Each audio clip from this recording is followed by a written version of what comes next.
Hello and good morning, everybody. Got a bit of a blocked up throat, that's all good. So basically the live stream today, what we're gonna do is we're gonna start off with some LOS.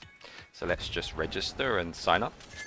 And then once we've done LOS, we're gonna go into the Restricted Zone Tournament. So basically the purpose of the live stream is to try and help anyone understand how the matchups work so that when you get RZT come season 2 for the first time, you're going to have matchups and you're going to need to try and understand how the system works. Not only that, once you kind of get an overview of how the matchups work, you're able to then try and like scout your competition, which is why a lot of people, for those who played the game for some time, will have like many accounts on other regions in order to like go around and scout opponents for power and just in general just getting like information on the other teams and things like that. So very normal practice.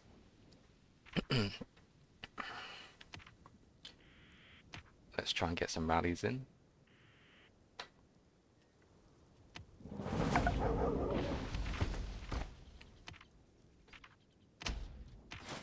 So right now we are pretty much mid season 3.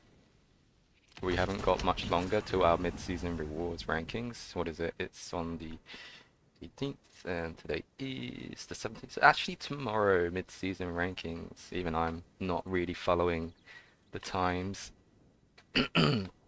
But we're trying to set up some kind of like merit farm as well. Because we have like with the new, like for those who are new, like recently they updated the season merits. So these were season commendation, like they had these like quest milestones before, which will be like construction minutes for X amount of hours, X amount of tier 6s in season 2 or X amount of tier 8s and plus in order to reach these different milestones depending on your season. So the quest and description of those missions will be reflective of your current season. Right now they've introduced this new thing that was new to us because season 2 we had the old merit system or the commendation system, and now we've got this new merit system and we just about hit mid-season in 15 or so hours.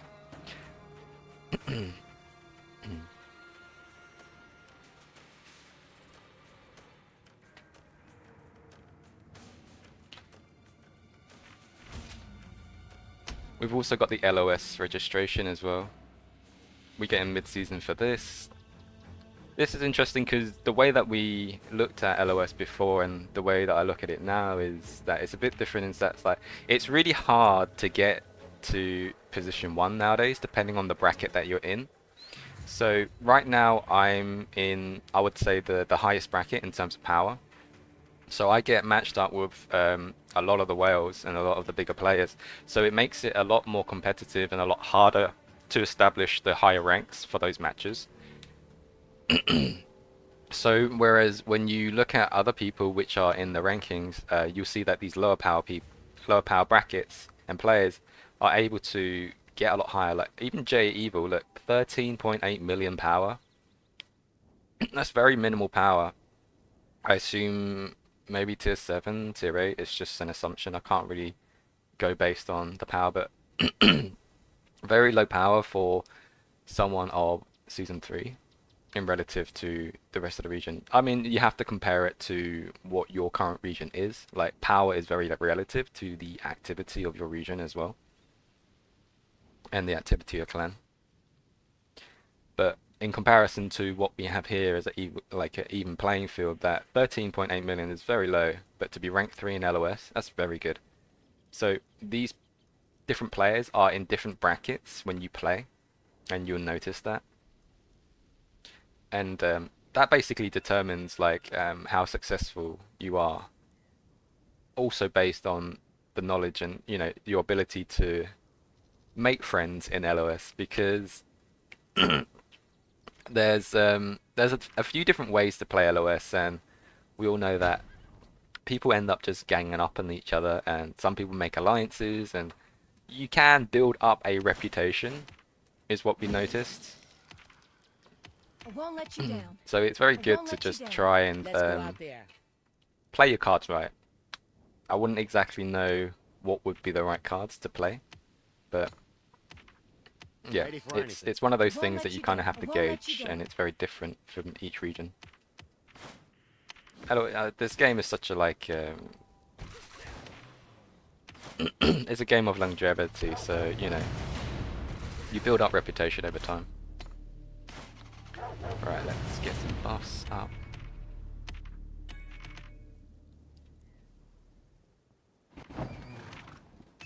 So right here, we're building a merit farm system. That's the plan. And if people didn't know, there's this really cool overview feature. If you click the torches and scroll out, this is pretty cool. So we've got tier 9s here. We're going to have tier 8s here when mod build, and then we're going to have tier 8s on the left-hand side. So that, or tier 7, tier 8, tier 9. It's probably better to have it, I don't know. So that we can get our season merits, because season merits are going to end today.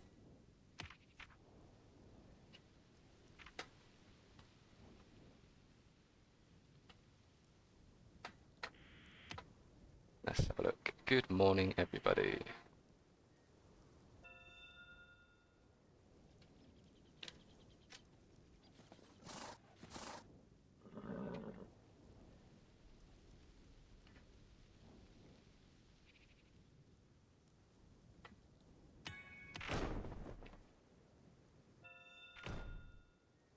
And get to that point where I've got tier 9s. I'm very slowly getting to 10s.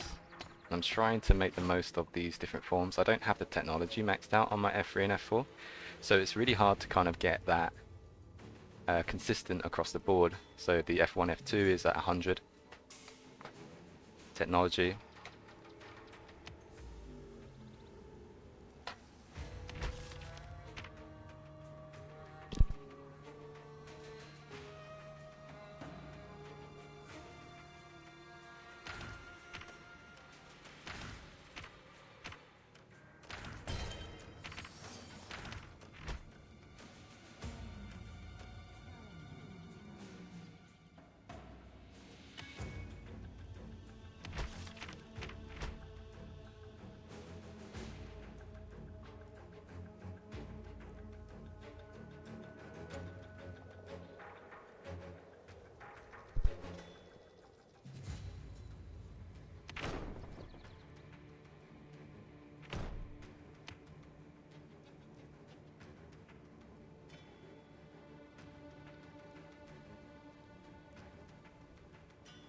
But this is kind of like our current Season 3 map as we speak.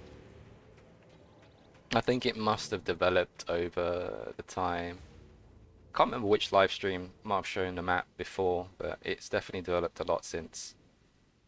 So just to give an overview, I think the last time is we were pushing one back here. And then what ended up happening is we had an agreement where we was going to have a merit farm exchange, in which we did. We maintained a merit farm exchange for quite some time. What ended up happening is, I believe, TBP, which is part of the other region, which is this clan over here.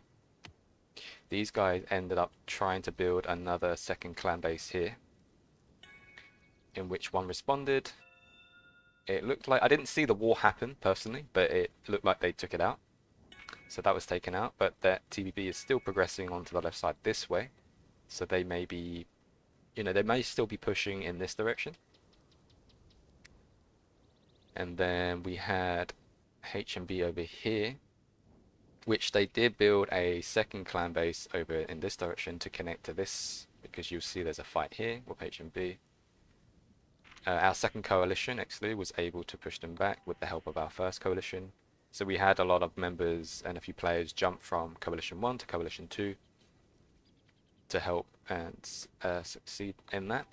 We also helped them, in the meantime, occupy the C13s on both sides and any other remaining C12s, just because Coalition 2 doesn't have as much activity as Coalition 1.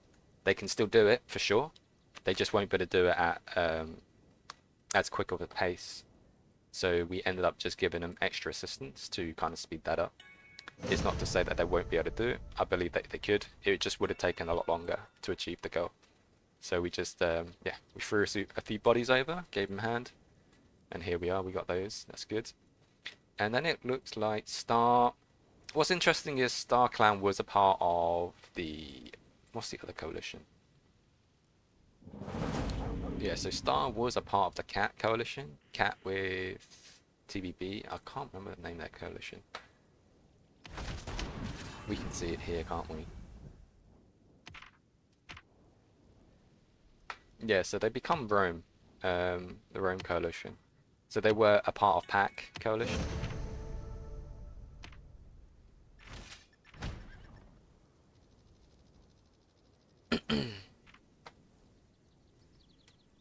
So if you look at the coalition view, this might make it a little bit easier. So yeah, Star here is with RPR now. 1 HMB and where's the other one? There was one more. And Mod, I believe. Why is that a different color? That should be the same run. But yeah, 1 Mod, HMB are one coalition from one region. Then you got Cats and TVP, TPBS. They are another coalition. And then you have, because there was some, it looks like there was some kind of like, it's very normal. There's some disagreements on regions and things like that. So don't know the full story, but yeah, they obviously had some form of disagreement. So there's now 2 coalitions which has been split in half. So they're just like 2 half coalitions, 2 out of 3 clans and 2 out of 3 clans. And then we have our second coalition here in orange. And then obviously first coalition here.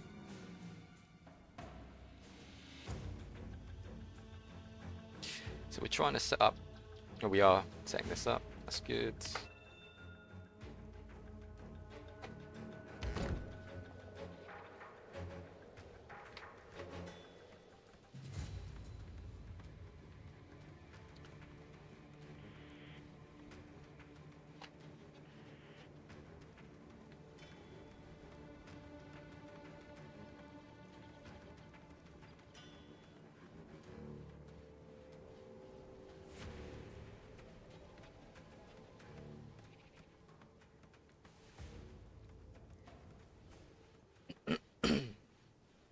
My throat today, honestly.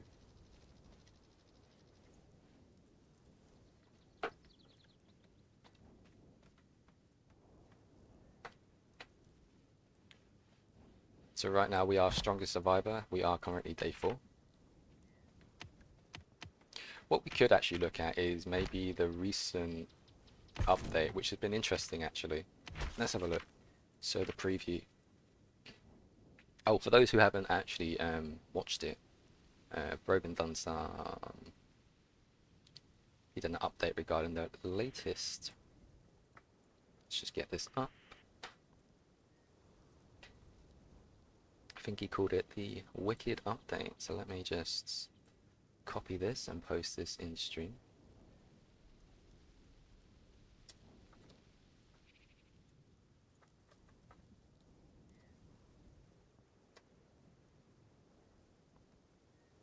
So you've not watched it already. That's a pretty cool one. So we can go through it in our own way. So we got the increased battle rewards in the Duels and Apex Duels. So regardless of victory or defeat, each battle reward in the Duels includes steal and quantity is increased. Also the drop chance and quantity of equipment blueprints are increased. So what this means and what this is reflective of is when you look at Duels is that you have these battle rewards here. So what was interesting, because I did some testing, and basically every time you have a victory, you get like a random. So I have a chance to get 98 pipes as a standard, and then an extra 30 blueprints. So there are times where you get like, you get a win, you get 98 pipes, and then you get like 30 weapon fragments or something. Sometimes you get all of them. Actually, is there a time I've got all of them? I think there was a time I got 4 of them, where I got pipes and I got 3 sets of different fragments. That is, but what's interesting is that when you lose, you get half the rewards. So even though you get um, rewards, it's halved, I feel. I haven't had a chance to test it fully, but just based on what I currently have tested, that's what I've seemed to have noticed. So it's almost always kind of better to get a victory than it is to get a defeat. Even if you were to hit someone which are like 300 trophies below you, as long as you get a victory, you still get max rewards. From what I've noticed. I mean, we could test this on... Actually, did I do these rallies? Nice. Okay, cool. Did I do Woodbury's? I was meant to do tickets. Oopsie. Let's do some tickets. Actually, are these tickets a lot stronger? Are those tickets stronger than Woodbury's? Let's have a look. 4 points, 4.8, and then... Oh no, they're the same. They're the same. Okay, I should be able to do 2 tickets once. So while those 2 tickets are running, let's go onto my other account and go onto my farm.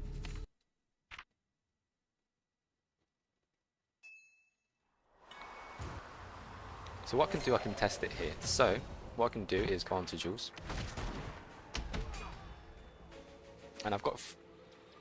so I've got 6 tickets. So I'm going to do 3 tickets where I'm going to go for a victory, and I'm going to get 3 tickets where I'm going to deliberately go for losses if possible. And we're going to compare. So if I look at where am I currently? So I'm in this bracket, so I should be getting 73 pipes, 22 blueprints. So 73 and 22. So you get RNG, so let's have a look at this. Maybe I'll go for this one. This should be a win. So we got 73, 22 and 22, as you can see. That's very reflective of what that new update system is. What would normally happen from what I noticed in the past, honestly, we not really actually broken down what we'd get before in the past, so we don't actually have a direct comparison, so it is a shame. But hopefully, if you know something like this updates again, we should hopefully get some prior knowledge or prior data. So what would normally happen is I'll probably get random fragments or random pipes between like 1 and 73 as an example. But now it feels like it's way more consistent. It's like this is the number that you're going to get. This should be another victory. So yeah, 73 pipes. So I got a victory. Obviously, I don't know if the trophies are reflective. So if someone's like really low, then I just get less rewards. But I still get the guaranteed like full reward, if that makes sense. Oh, I got a defeat. But you can see that it says 36 and it says 11. So what would have been 71, 72 and 22 is now halved in like direct half. So that's what it feels like. It's a direct half if you get a defeat, but it's the full rewards when you get a victory. So this is another one. 73. And then let's just go for these ones. So we just guarantee. So yeah, half, look. It's 36. Yeah, that's still the same. Yeah. And go for the defeat again. And we got a 36, 11, 11. So yeah, that's very reflective of the new system. So what's interesting, you kind of have to decide whether or not, like, where you are here. So that's pretty good. Like, you get that many per, like, for this bracket. And it only goes up, like, you know, as you get higher in the brackets. Which is nice. And that's also reflective of Apex Duels as well. So depending on what bracket you are, which most people will be in this bracket, I believe, because there's not very many people which are 1,500 trophies plus. I don't think it's possible right now. Yeah, look, the highest is 10,000 because we've only just entered Apex, so it's going to take some time to get to that level. So right now, each person is getting 121 pipes and 36 fragments per battle. You get half that if you lose, of course, so it really depends on your success rate in that.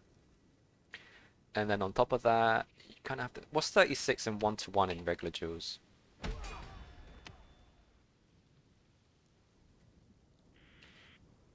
One to 1 and 36, you kind of have to be... Wow. So in order to even match like the Apex, you have to be in this bracket. So actually it's quite valuable to go to Apex. like for these rewards, because you're getting these on a very consistent basis. So if you think about like, how many duel tickets do most people have? I guess like maybe 6 or 7, depending if you get Elite 10. Let's say you have 6 duel tickets and you got 6 duels a day. Over the course of the week, right? If we do like,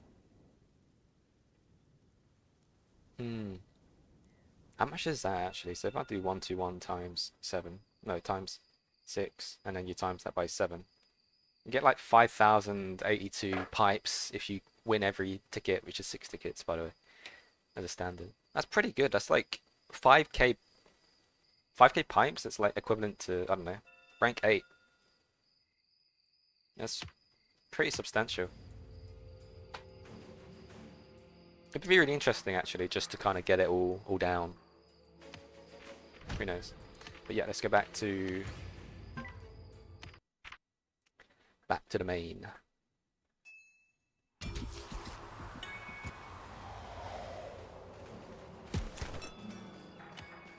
We've got 3 minutes until the battle starts. Let's see, was that 2 successful rallies? This one's setting out. Moment of truth. Nice. I've got build, research, and kill. I actually have a research that I need to claim, which is good. It's this one. Cavalry versus fighters. Let's have a look at my research. So, very close. That this is. Hang on a second. What is health? Oh, I can start this next one. Nice. All right, let's get the buff. So, quick tip: make sure you get. So let's have a look at this, right? So we got.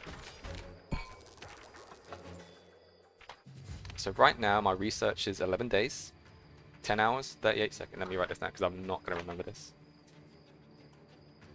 And this is without buffs, right? 10, 38, 41. Right, so I'm going to... I don't have any equipment either, do I? Not right in a second. But I'm going to get the buff, just as a standard, so it's going to reduce research by 10%. Oh, actually, is everyone going for the buffs? Let's have a look. Not too many scientists. Alright, let's do this, scientist. I have a nice little copy pasta. It's just so much easier. It gets people's attention a lot easier.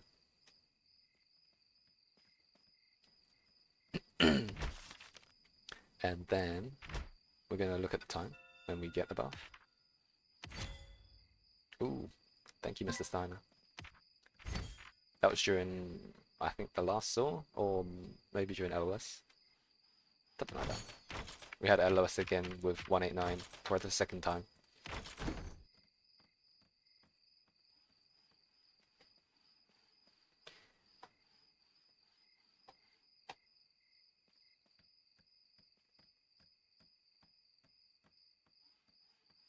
Oh, there's going to be another update, another like little quick update tomorrow morning.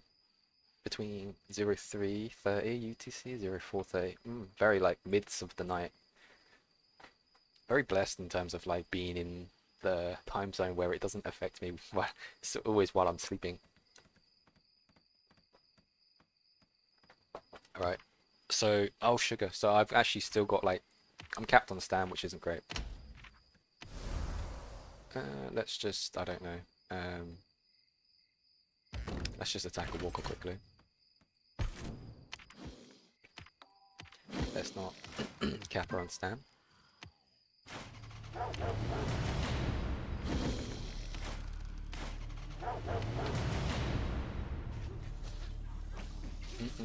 So this.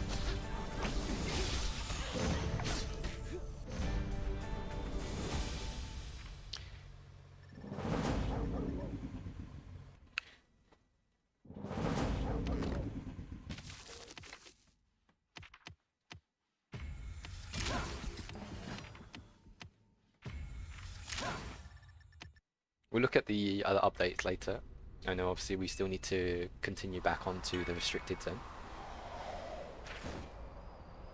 So right now we have lost. Let's see who our competition is. We've got Kazoo, we've got UA, Jiggly, let's see. Pixie's in. And then Dominic, yeah, that's cool. So we're on the top left hand side.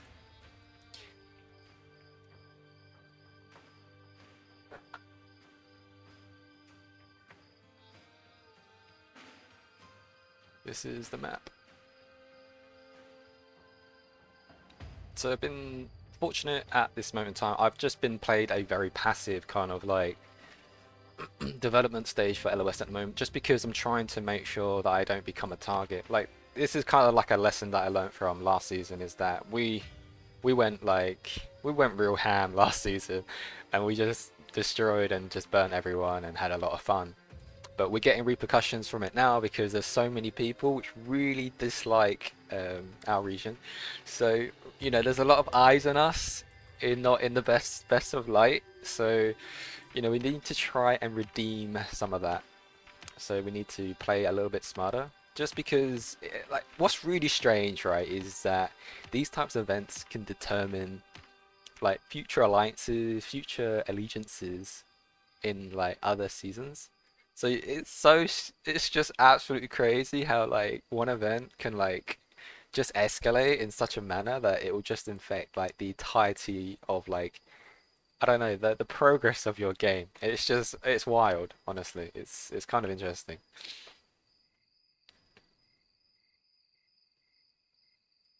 Uh,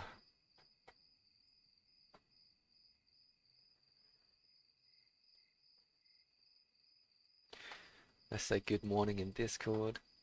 Oh, for those who haven't joined our Discord, do feel free to join our Discord. I'll put a link in on the stream.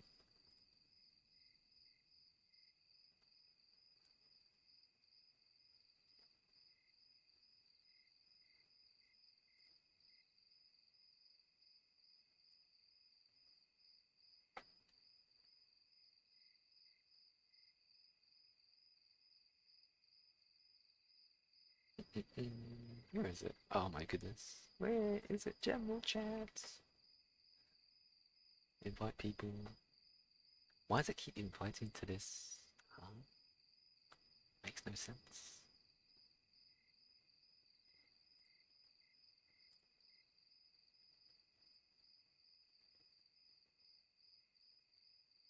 Use hidden, use copy. Why is it hidden? Huh? Alright.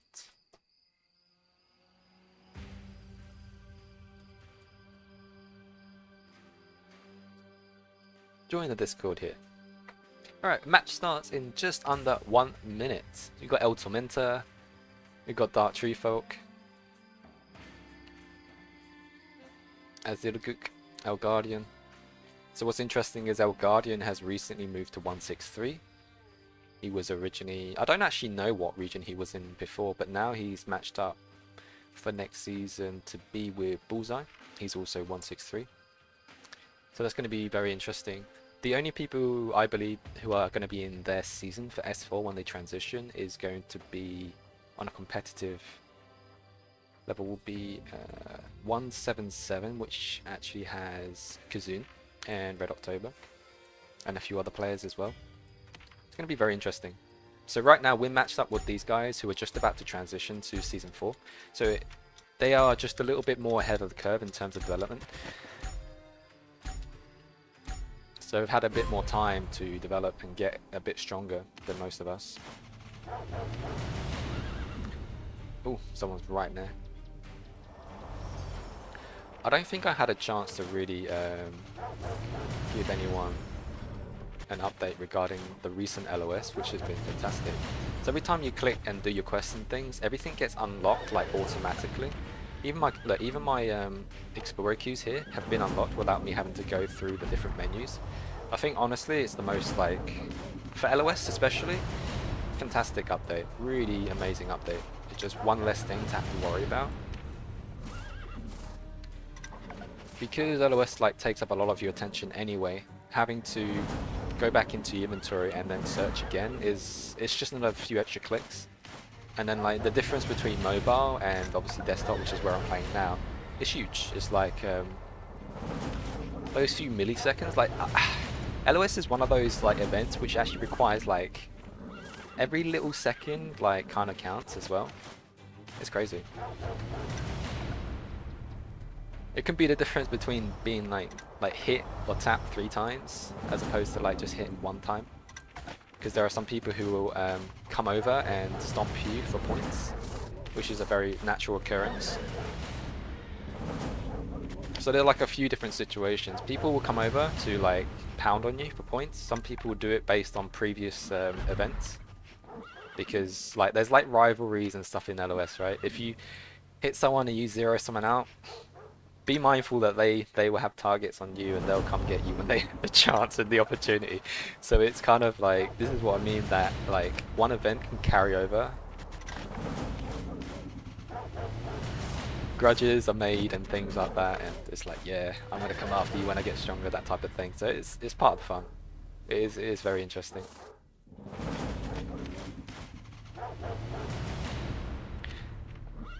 And it feels like that is the case, especially in a brand new server, or a brand new like, I guess a brand new cycle of LOS, because you don't know who your competition is, so you don't know who it is that you need to keep an eye out on. So a lot of times people are constantly testing to see like who I can be, who I cannot be. You're scouting your competition, so you're testing all the time, and you kind of like try to understand like, you know, okay, is like what type of player is this player, what type of player is this player. So it's all these types of little things as well.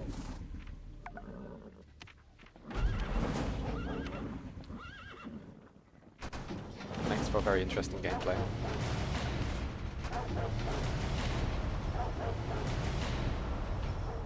Right, trying to get access to comm. So just scout the 1 time. It looks like no one's there just yet, so I'm going to try scout again. Chances are I'm not really strong enough to hold comm right now, so I just don't bother. Like I think the game plan this time around is going to try and hit center.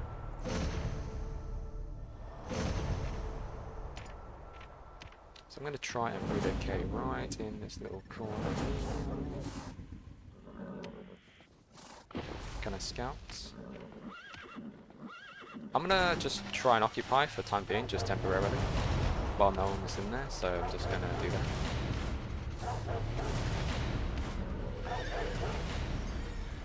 And I can't scout this because I need more points, so I'm in position which I do desire.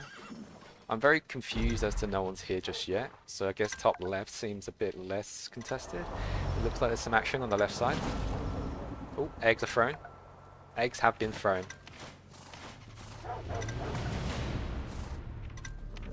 Let's scout a little bit more.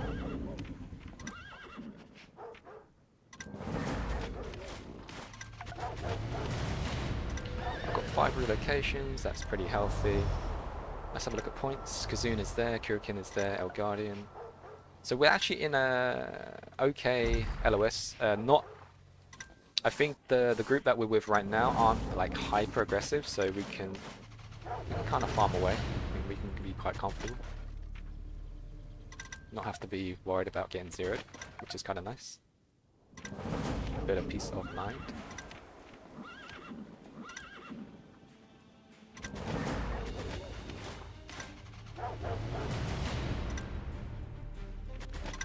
A little bit of concentration.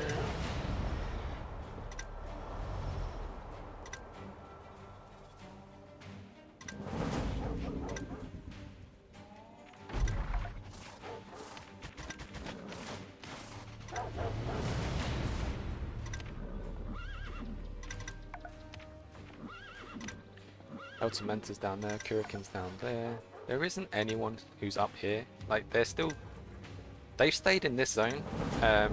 So what's interesting is when you stay in the outer zone that you have a higher chance to get those like random relocates. Random relocates are quite valuable because especially if you're getting hit all the time, you need to be able to dodge all the time. Oh, I've got the next point system, so let's go here.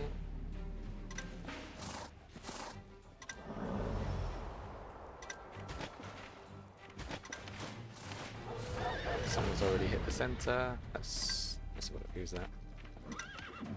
2.1. No one's hit 2.1 yet, so I imagine that is Kurikin or El Guardian or something. It's Patty. Okay. Mistaken. It's someone else.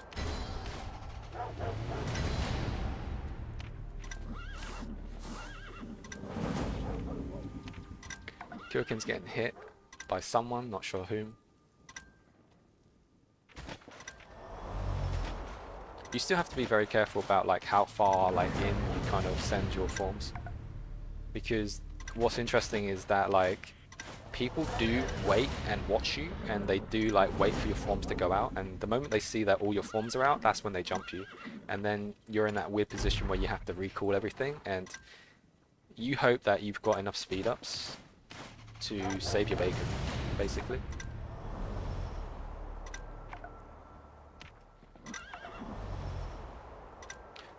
So we got Zikadas here on the left side, he looks untouched, which is good. We've got Dark Treefoot, we got El Tormenta down there. I need to scout to the right side to see what more of the map that side. So we almost actually got enough points for center, so we actually got points for center right now as we spoke. So I need to make a choice. To be honest, I'm quite comfortable just like long ranging right now.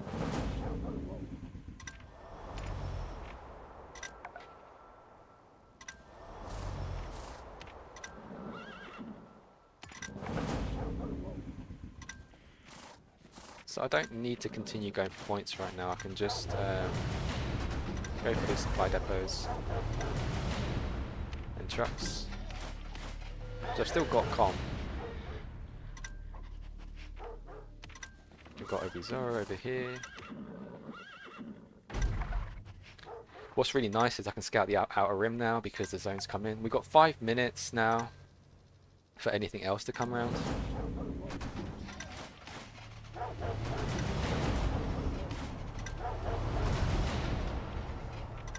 I've not been in this position for a very long time, so this is actually this is a new position for me, really.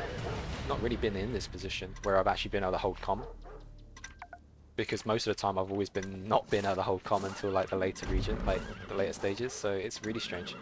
Kurikin, this is what I mean. Like Kurikin's been like hit on really hard, but where's his? Actually, where are his forms? Interesting.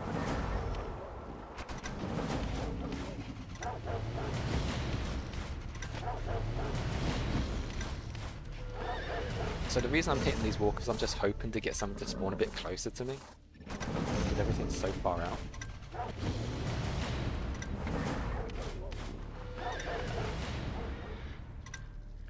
Let's scout this bottom right.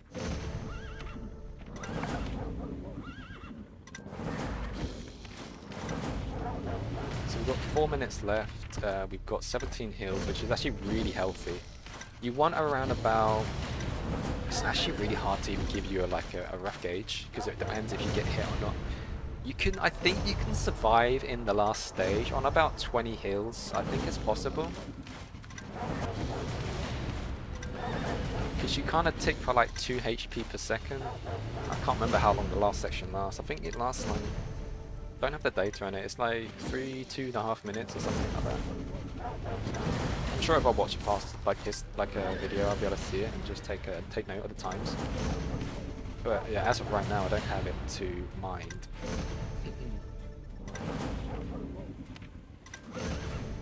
So I'm just scouting those comms. Honestly, we could play a more active role. I mean, what am I with heals? I've got 19 heals. I'm going to return from there. I'm going to try and get as many of these...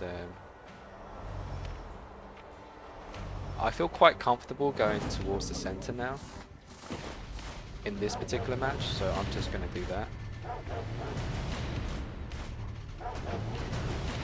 Sometimes a lot of the troubles towards the end is you don't have enough march speed ups, so I'm just going to try and gather as many speed ups as possible.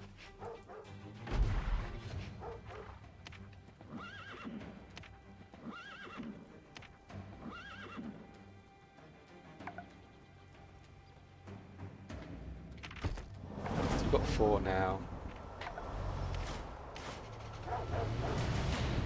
In terms of buffs, I'm not very high. You want about roughly like 1000%. on buffs as a minimum, really.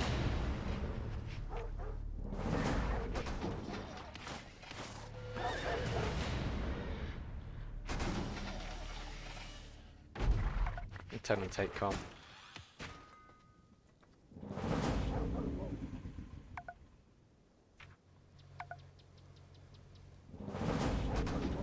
He's from our region. Okay, so that being taken. Oh, there we go.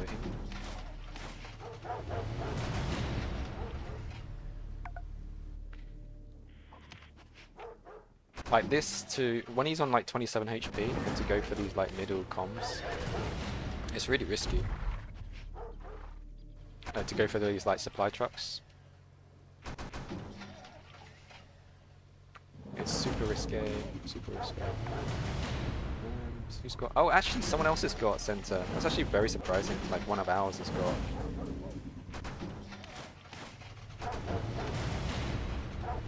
Manu's got Centicom. That's actually massive. Normally, like Kazune or El Guardian or something like that, they would hold it like indefinitely. The goat. Alright, we got 1 minute left, so let's wait for these to return. Change up forms.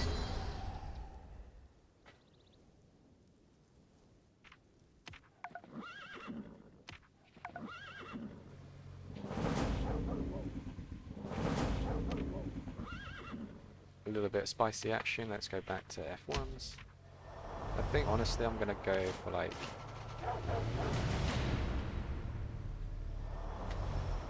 let's go for this over here.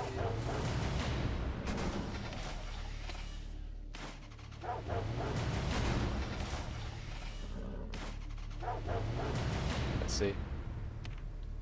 What am I on points? I'm not. You see, this isn't a really high points match, which is very interesting. So we've got 24 heals. So in terms of heals, as long as we don't get like, if someone doesn't just come over and wail on us, we should be fine technically.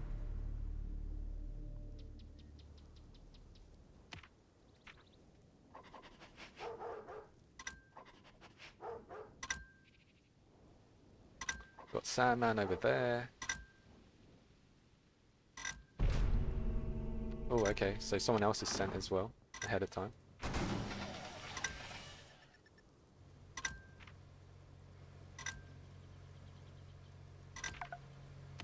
So we've got 22 speed ups. Not bad.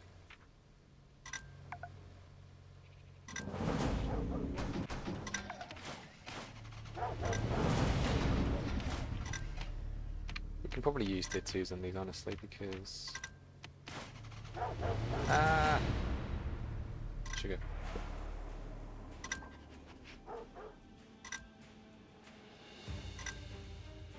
It's fine, I should win.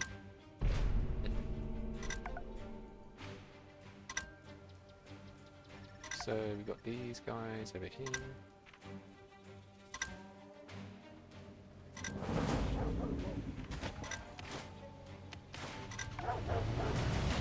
Cool. I'm getting scouted, but it didn't give me the prompt. Normally it gives you the prompt of being scouted.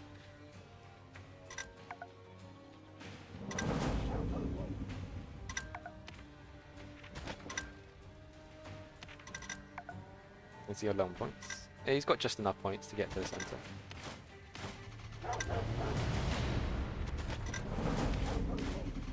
I'm just gonna boost myself. I'm gonna get hit, I know I am.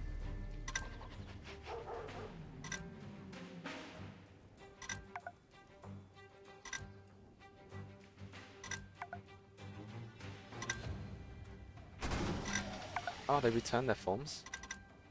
It's just unfortunate then, isn't it?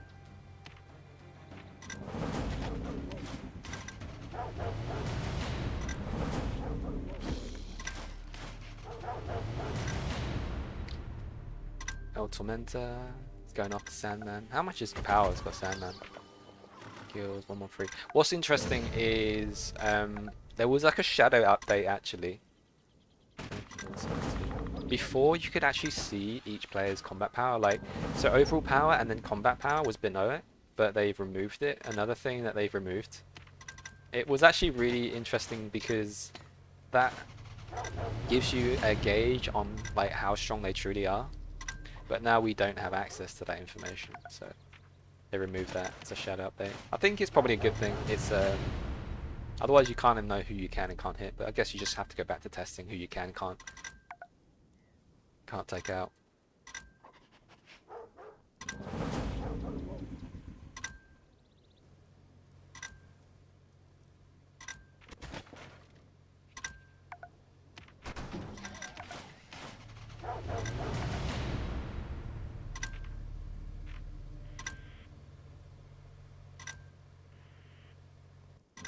Zoro's over here. We've got 23 speed ups.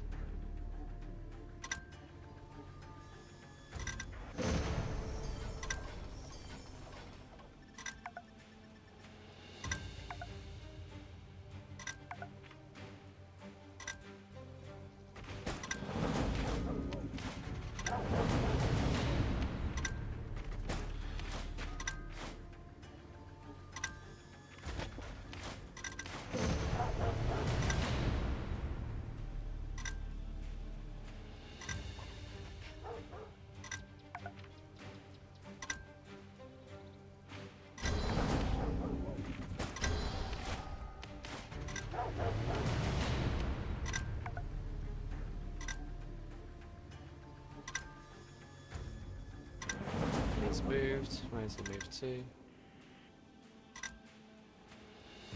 He's moved once, so depending on where he's moved to, he may have to move again. I am blind. Where's he moved to? So the reason, like, this is like what we said before. The reason you hit these people is because they've been hitting you. Like, getting hit by a few people numerous times before makes you want to hit them back. Alright, we've got 13 seconds to the next section. Dark Tree Folk.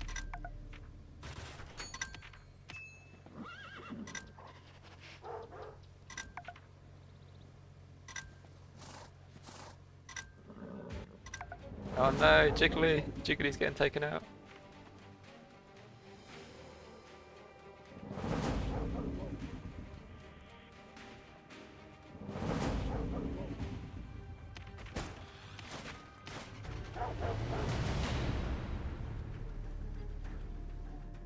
Quick, grab your weapons. Got incoming.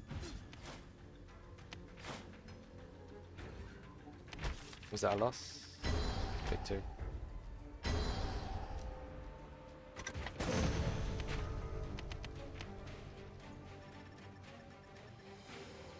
That's why you keep your F1 home. Okay, so we've got 40 seconds left.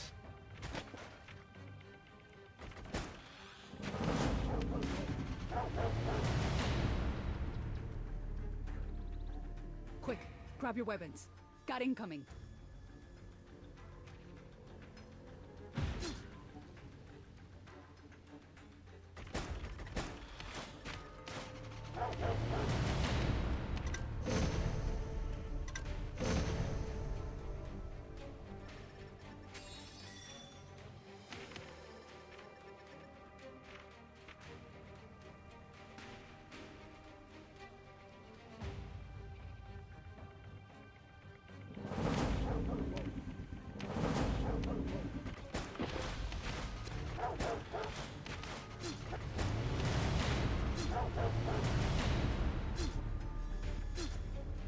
Okay.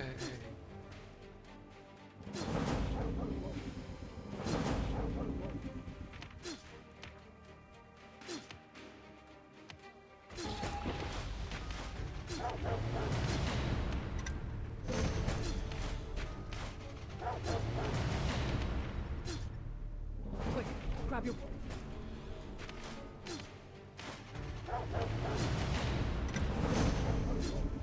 Worth the trade.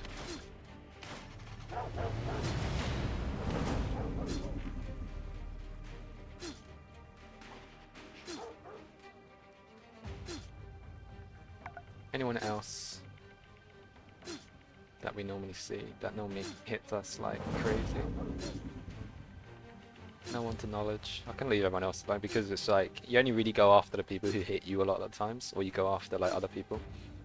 Oh, cheeky. He was going to go out anyway.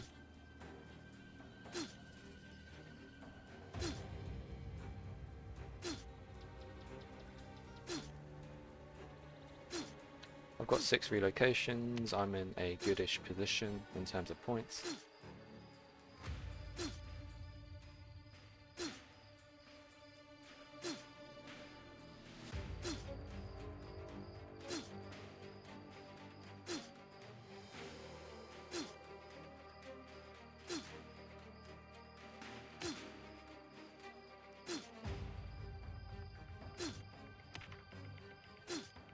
I reckon this lady will come hit me at some point.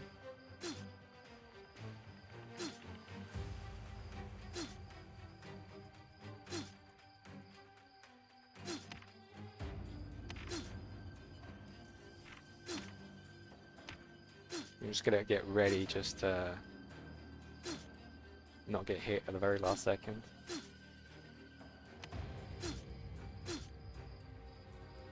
I've got way more than enough heals to survive, so it's not a problem.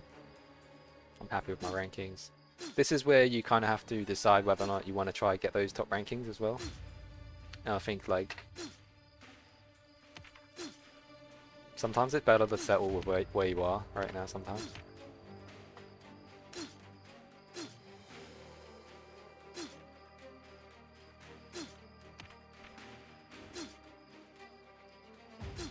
Did she make it? She might even make it actually. Ooh.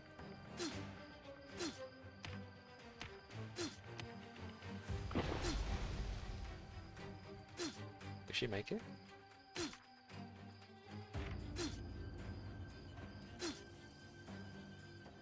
Oh, she's made it, okay. There we go. Very little HP. I was thinking, will they make it? Alright.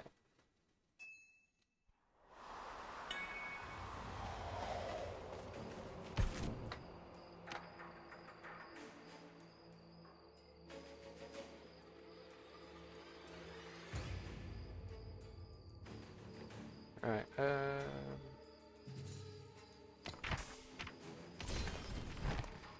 okay, so let's just do some more rallies.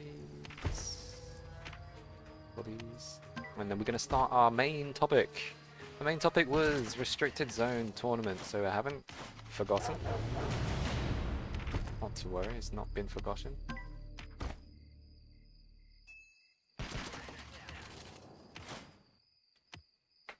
Ah, sugar.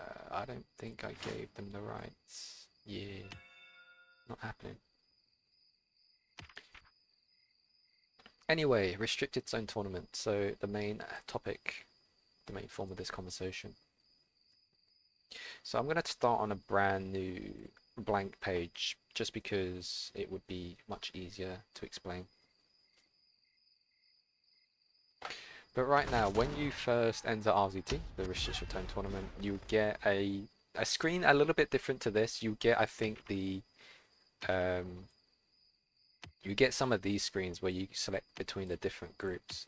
So the way that our RZT works is that it's you have 64 teams, and it will be broken up into 16 different groups. So you have from groups A all the way to group P. You have, in each group there will be 4 teams or 4 clans, and then each clan will face each other one time. So you'll play one game against each clan within your group the one time. So basically it'll be based on points, and once you played each other one time, that will decide the winner of your group stage. So what you want to do is, when you first come in, you want to get all your groups. So we're gonna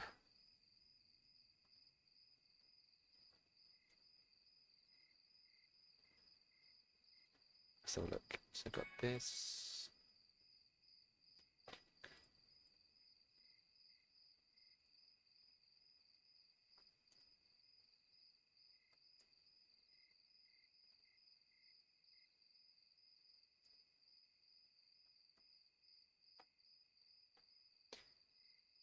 So if I show you here, what you'll get is you get all your groups from A to H and from I to J. And then what you need to do is you need to go into your bracket and look at the different matches. So if you're able to get this on like an Excel sheet or on an infographic or something, this makes it so much easier to digest. But yeah, even it says it here. Look, it says the top 64 clans will be selected on their combat power in each season's RZT. Players are only allowed to participate with one clan. So basically what's also a small rule that people need to understand is that if for whatever reason you play just one game with any clan, you're locked into that one clan for the rest of the season. So it's very crucial that you plan ahead of time, and that if you are in RZT with a clan, it's either going to be one that's going to last or the one that you're going to be most happy with. So once you've entered the group stage, that's 16 groups here, it says it here, so 4 teams per group. Each team plays 3 matches, which is what I discussed. If there are more than 4 teams in one group, the system will pick 3 opponents from the group. Oh, okay, that's interesting. So I've never known a group to be bigger than 4, so that's new to me. And the group ranking will be based on the scores.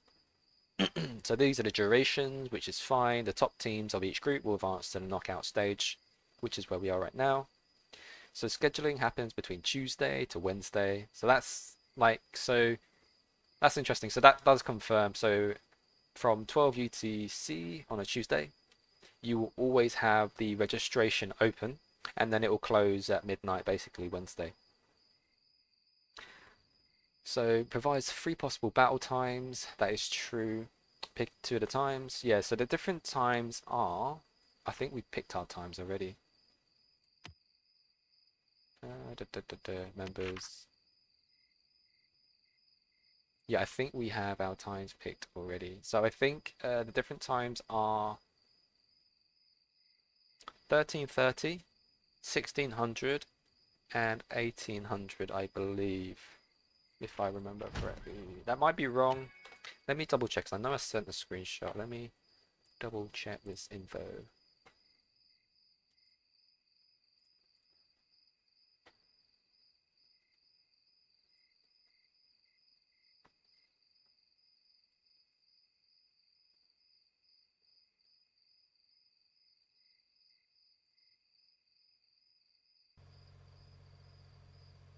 Here we are.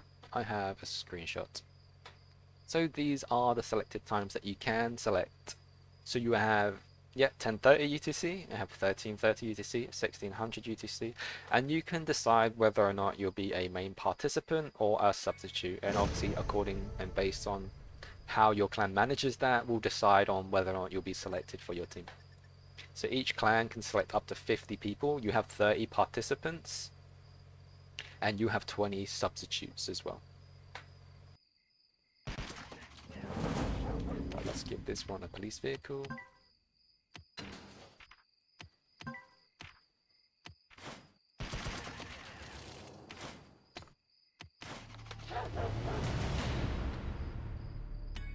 So then once you go and you know that you have those groups, you want to try and get the data onto one place. So it's always good to know where you are.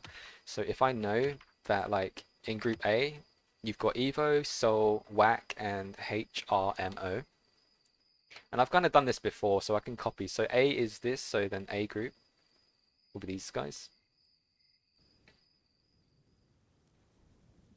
I could just show it, it'd be easier, wouldn't it, like this? So I've already got it like the way that I have. So this is group A for us. We've got Evo, Soul, WAC, HRMO, and that is reflective here.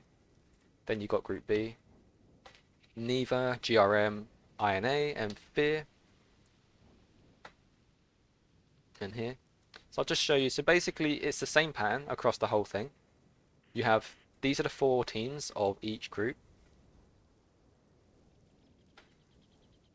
And then you have this side of the bracket. So this is one side of the bracket. And then you have the other side of the bracket from groups I to J all the way to P. Obviously, you know, you've got all the different groups for each one. I've also added server number just because all servers at this moment in time, once they merge to like season 3, is always 2-0 at the moment. I don't think there is a 2-1 as far as I'm aware. It was only like 2-0.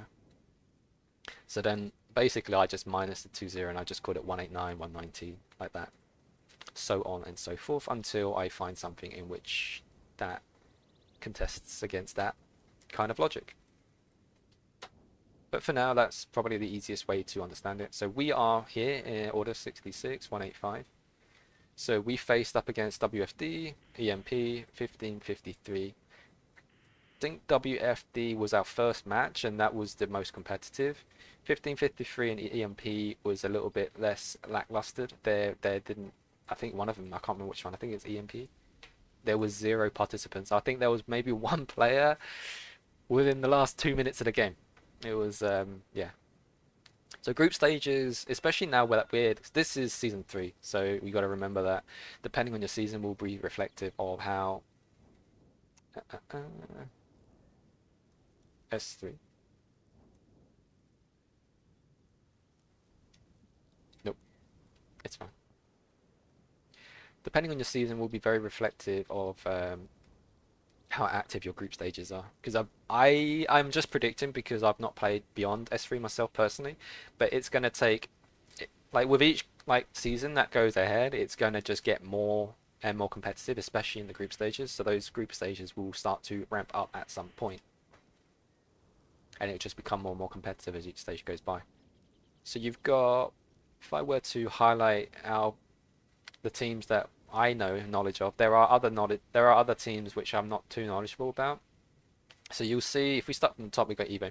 We know that Evo is our strongest in our region, and just in our oh, that's another thing, is that who you'll face with is interesting. Is it will be based on, does it say it here? There was, okay, I think on the first screen, because this is the knockout stages, but during the group stages, it will show you extra information, and it will show you who your war zone is with. It used to show you war zone. Where are the war zones? These are rewards. This is ranking. Okay, it used to show you your war zone, which is where exactly?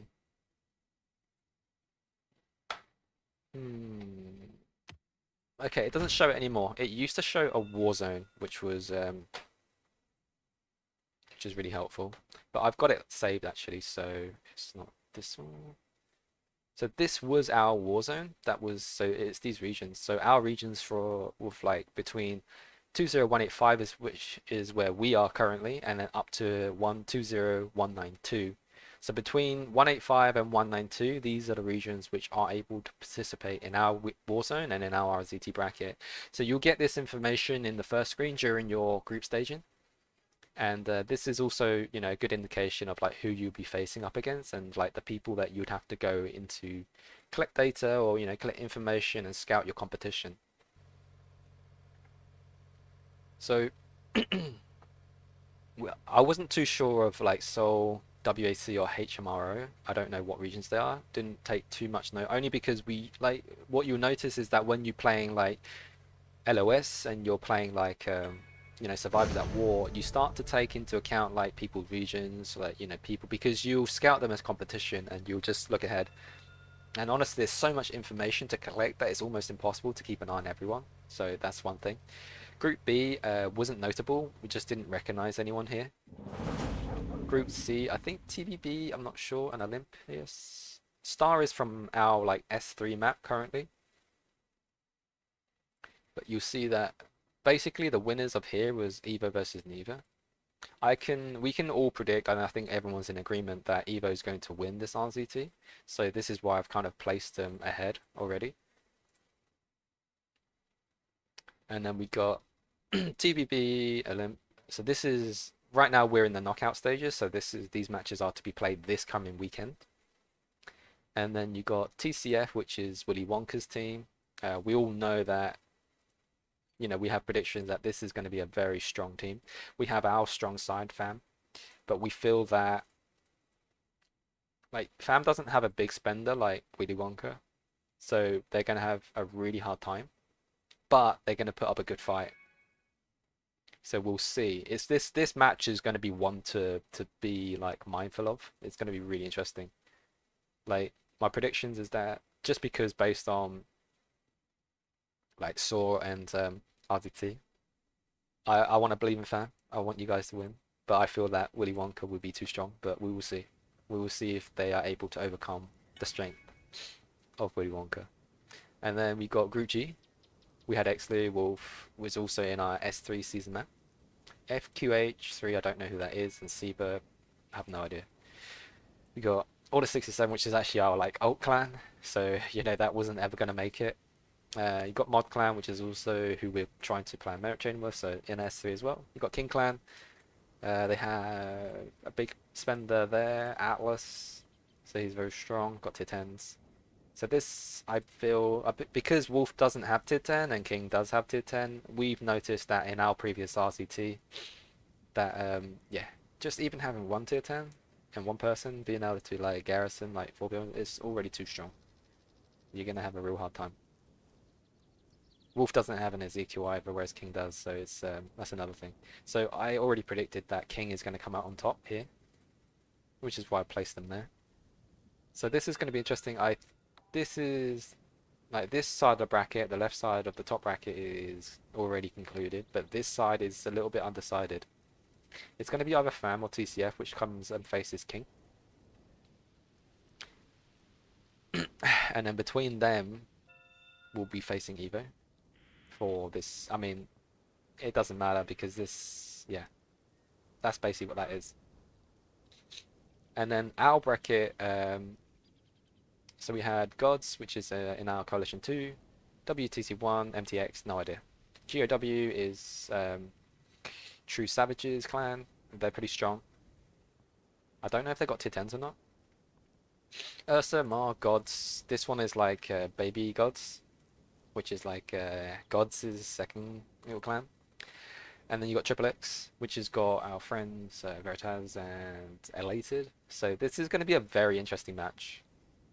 So between these two, I can't actually decide who's stronger. So we'll see. Then we got obviously our group. They were not anyone that we know of. We got Karma, which is a small clan in our region. These clans, I'm not really too sure. There is part of Steiner's region. We faced them in LOS LWC yesterday. We feel like we stand a good chance against these guys. So we've done some research, and I don't feel like many, if any, have tier 9s, but maybe 1 or 2. But yeah, we are in a good place to fight those off. Group M. So you got Alt Clan, which is part of our second coalition as well. But then you have EXS, which you had K-Slap, and a few others. So this is K-Slap's team, EXS, and then you got, this is like, we call it second fam. It's that's got another guy, I can't remember, I think it's like he's got a Snoopy profile picture, but I don't know the name of the actual player. And yeah, their base is K-Slap. I believe that K-Slap EXS is going to win, so I've already predicted that this is going to be the outcome.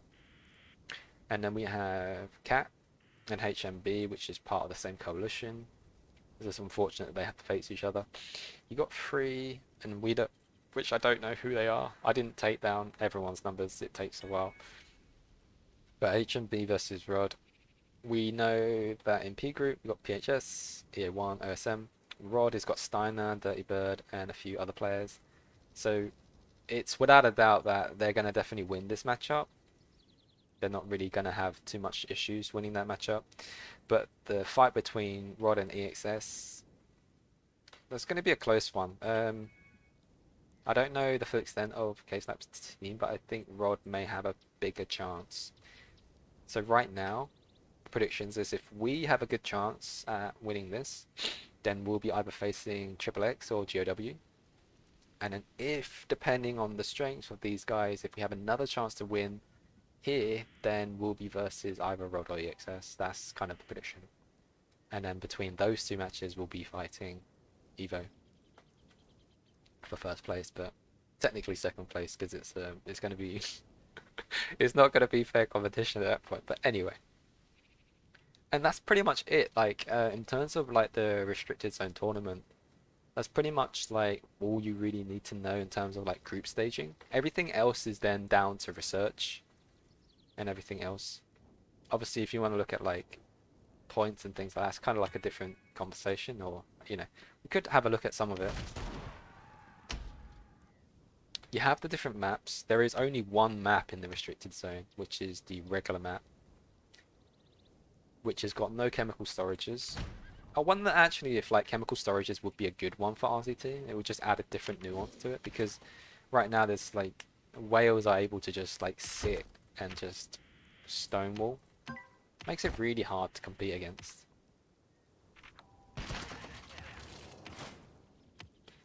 Uh, let's do. Wait, I wanted to do this, right? And run multiple.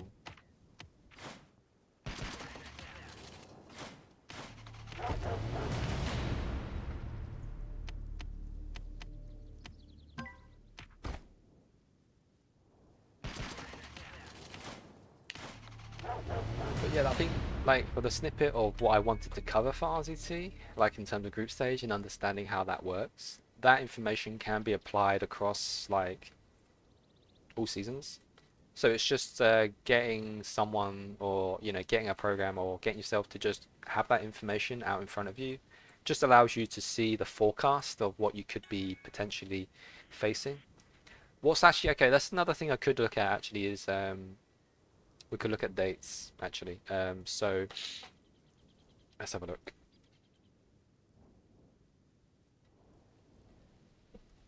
Let's get this up. So what's interesting here is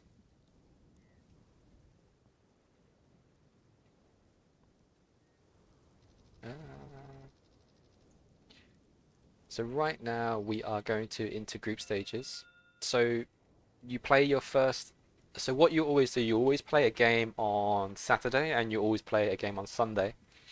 So our first week, so this is good because this allows you to look at preparation in terms of like how you'd prepare. Because if you know who you're facing ahead of time, you know how to develop or like when to push, when not to push, right? So this weekend we are facing against Dare. So that will be this Saturday, Sunday. The previous week we was versus only one clan, which was on the Saturday, and I believe that was EMP. So I think that was this one. Let's use different colors, eh? Let's be fancy. And then the week before that was the Saturday, Sunday. So I think that was like round 1 or something. I don't know what it is. It's like 1, 2, and then this is like knockout KO. So you know that this, so if we progress, then we'll face either GOW or Triple X on that week.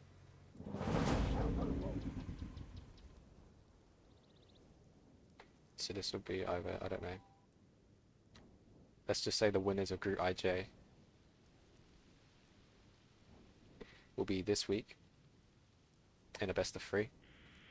And then if we continue, we'll hopefully face the Rod or EXS in this week. So that'll be round 3 actually. Because this is round... Wait, is it knockout round 2? I don't know how they phrase it. How do they phrase it? Let's look. How do they phrase... So, knockout stage round 1. Yeah, so it's... That's right. KO round 1, KO round 2, KO round 3, and then round 4 would be the final round. So like, just to know that, the drawing's not the best, I know. But just to know that you've got this information, is able to help you like kind of plan ahead. And like this game is all about planning ahead, strategizing, and knowing when to push. So it's really important to know what these mean in terms of like how to develop your account going forward. especially if you're a spender. Like I feel that that information is very relative to that of a spender, but then also free to play to a certain extent. Oh, good morning, Noah. Welcome to the stream. Don't even know how long ago you might have. Doesn't have a timestamp.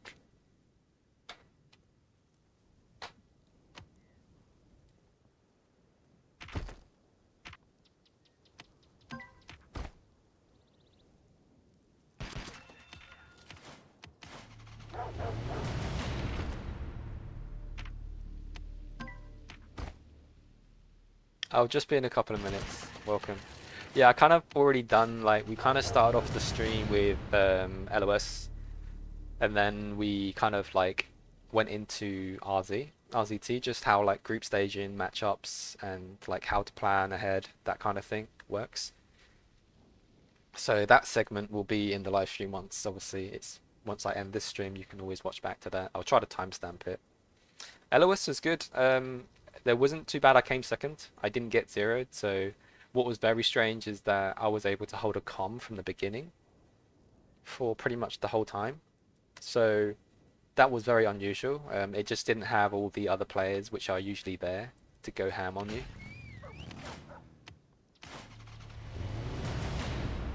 I was expecting to have. I just guess I'm just expecting to have my usual competition. So. You always try to play based on what you experienced in the past. My Popo truck looks like a black antenna. Black ant.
I don't have tier 10. No, not yet, no. Tier 10 is on its way. It won't be...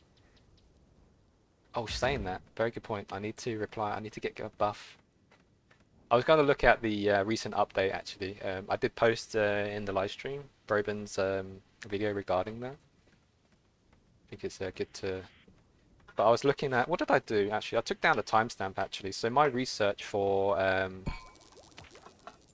So right now I need 2 more. I need cab fighters. So right now to get my last cab fighter, 9 out of 10, is going to take me like, so let's do this. 11 days, 10 hours, 38 minutes and 41 seconds for cavalry reverses, fighters level. This will be level 10.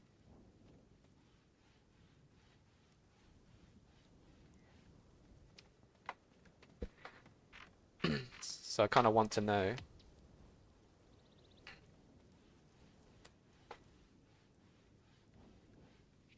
that's what I'm saying. So I want to kind of like show like live how much like time I would save once I get that buff.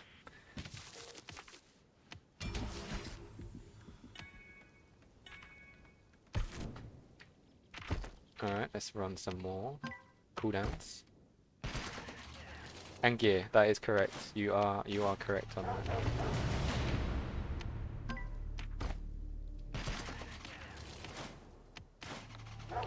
So here, got this. Also no, like just to let you know, we have so basically what happened earlier today is because of the fight with was it Pack Clan?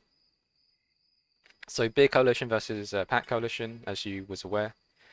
They fought here, and obviously one had to commit some outposts, and what they ended up doing is they had to retrieve some of the outposts which we were merit farming with. So now they've redirected that over across, and now we're going to try and trade with Mod, which is also still a part of the Beer Coalition, but we have a different setup here once they start building. And that's all going to be ready for tomorrow, because we've got Strongest Survivor tomorrow. We're going to have that trade, so that's going to be good. So I still don't have Scientists, still waiting for it.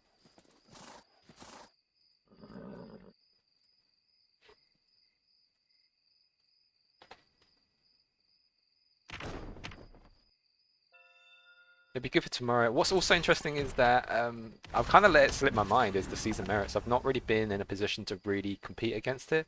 I did some trades with Scarface yesterday on a 1-to-1, which is kind of good because they had LWC. So right now,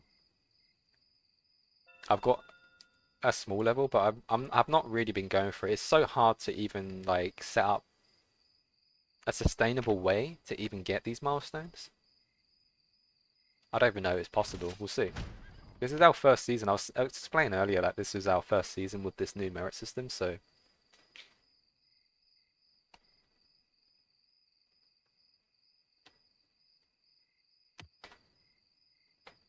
Oh, okay, so we got the scientist buff, so let's have a look at the research.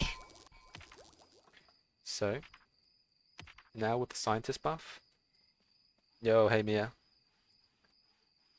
Kumasta! Welcome to the stream.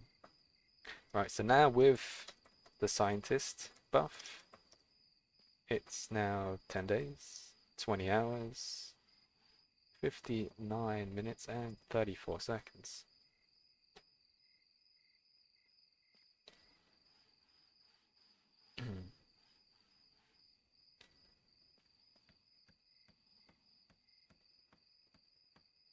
So what was we able to save? Is that like 1 day, 10 hours? I can't really get my head around this. I think so, right? 1 day and 10 hours that we were able to reduce that by. And then now if I put buffs... This is something that I'm actually curious. You can count on me. I got it. The only way we survive Because is I got the double together. research, does it reduce time for both? If I equip both? So let's say I equip Eugene, does this time go down? 10 hours, 20... It does. So yeah, if I equip Eugene, it actually reduces the time, and then if I equip Isaiah, the time technically should go down even further.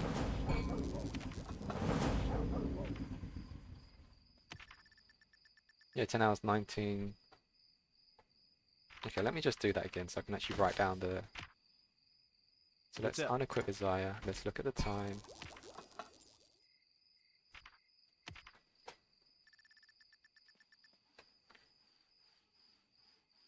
Yeah, because it makes sense that you didn't get it just because if you read the description, it's so if you look at the actual survivors itself, on a job, it will say when assigned to library because it's very specific by saying when assigned, when assigned, when assigned, when assigned. So that's probably the reason why it doesn't work for you. So that's why it wouldn't work for Kirsten. So if you were to equip Isaiah and Kirsten, it wouldn't work just because it's not, they have not been assigned.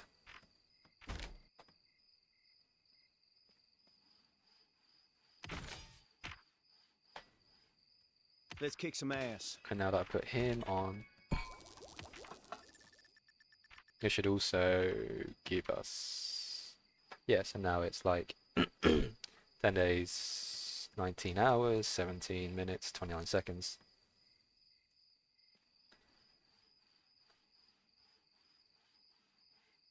So the biggest comparison is, what, 11 days,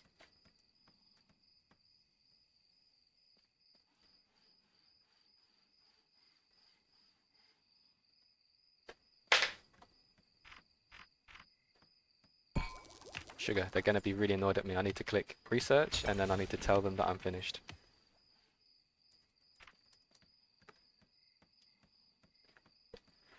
Normally we have only 3 minutes in our region for buffs when it's busy. I mean, it's busy now just because the survival challenge now is build and research, so it's one of the busiest ones. So, you know, hands down to the buffers for always, you know, being active during these times and giving the region buffs. It takes a lot of commitment.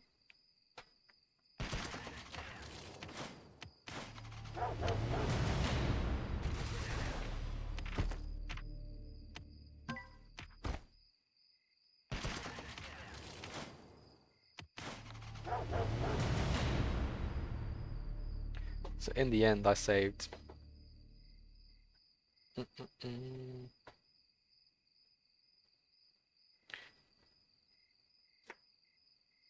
I saved like 1 day's worth of research or something like that.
Have I done my knife challenge? No. I don't plan to do knife challenge until season 4 for the extra frags. But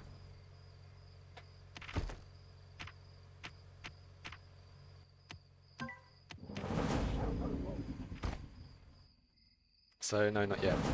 Not yet. I mean, the thing is my survivor's actually very close to maxing out. I look like I want to sleep for 5 more minutes. Thanks, Mia. uh,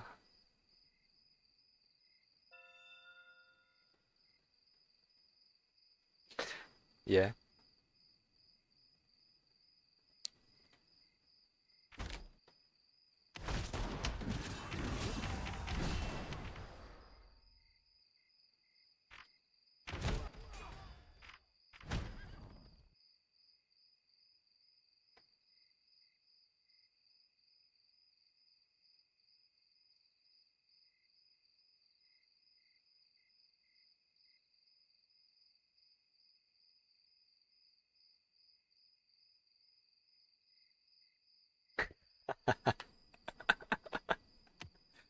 It's so good.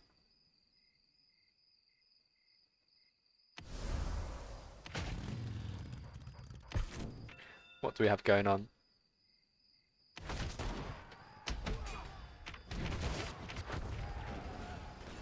Yeah, as you guys know, it's that we're kind of not really doing many events at the moment. So because it's like gather day, everyone's like putting so much emphasis on gathering that we're not really going to get much construction or events done today. So I think in the future, actually, what would make more sense for us going forward is that during Strongest Survivor, maybe day 2, day 4, we just allow people to just gather and just basically make sure that everyone can just, you know, fulfill their Strongest Survivor rewards, and then we can always like schedule events outside of yeah, Strongest Survivor. It's only like once every 2 weeks, so you know, 2 days out of the 2 weeks is pretty good. Not bad. It gives everyone time, a little bit time to relax as well, not having to like push for rallies and stuff like that.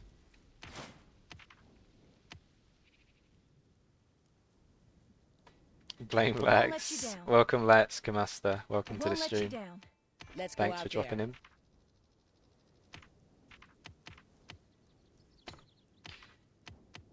Also, thanks for distributing the heroic rewards, Mia. That's been very helpful. I need to go and distribute the coalition side, the Com 11s. So if we look at this and we look at clan, these have been distributed to the right people. I would actually probably just cross-reference that on my side.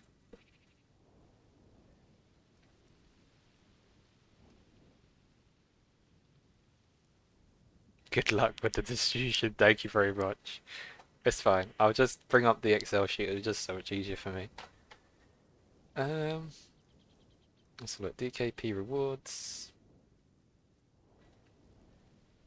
Let's just distribute them now. I just distributed the development stuff, so it's going to be easy. Yeah, so you've done the development. There is only development, there's no resources. Which is good. So I can just minus this stuff. Wherever it is, boom. And then boom. And then now I just need to... So actually this might be educational for some people who might be just dropping in. You know, you have, once you enter Season 3, you have coalitions. So basically what you have for Season 1, Season 2, you have all your heroic rewards have always been going towards the clan, but that changes once you're in a coalition. And once you're there, you get coalition heroic rewards, and then that is a split across 3 different clans, and then you have to divide. Let's just assume that your coalition has 300 members. You have to assume how you're going to divide those rewards between 300 people. So that's kind of like one of the joys. And then Mia is usually the provider. Unfortunately, she's not been given the correct role to be the coalition provider, but she is the clan provider right now.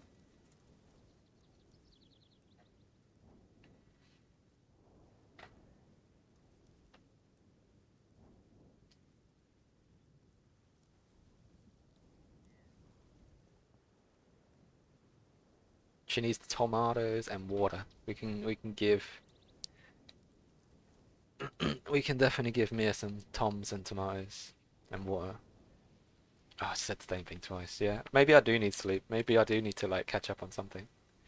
Right, so we got, let's have a look. So we got 1, 2, 3. How can there's only wait a second. Okay, so FAM's already done one of their C11s, so that's fine. So I just need to do one of my C11s, and so this one will be going to, let's go for the weapon first, because I like to do it in this order. So the first 4 people will be Turk, Dominic, Riz, and Sundance. So this... So we're going to have to do... This is annoying, because like what they really need to do is give us a section where they can like sort by alphabetical order. I think everyone who has distributed rewards can agree with this. Or the other option is to have a search feature where you can search for people. But then even then it's actually annoying to search for people, because when they have these little funny symbols in their names, it's almost impossible to search for anyone because they just have these symbols. Yep, I do put it in the weekly report. So let's have a look. So where are the people that I need to find? So Dominic is one of them, so that's 1. And then I need to look for Turk, Riz, Sundance, Phoenix, Luke, and Anthony. So there's Turk, he gets 1. I need to look at Riz and Sundance.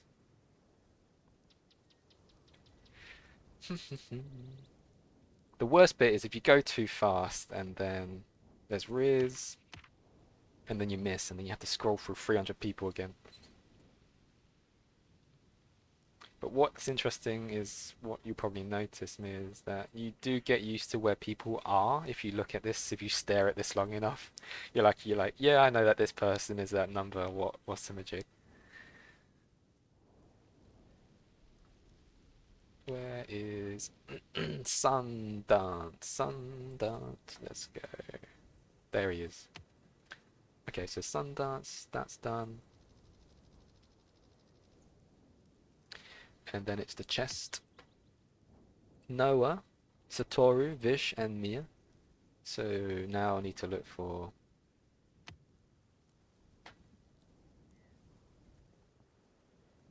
So, what is that? Vish, Mia. Dun.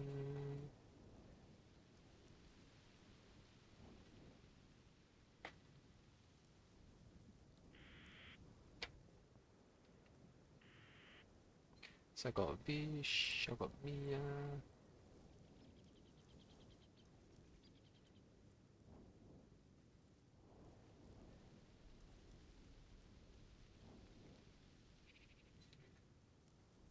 If you have been staring at the list for a couple of hours, you can memorize their rankings. Yeah, you can definitely memorize their. Uh, it's I agree with that for sure. There's no blue weapons to give out, Noah.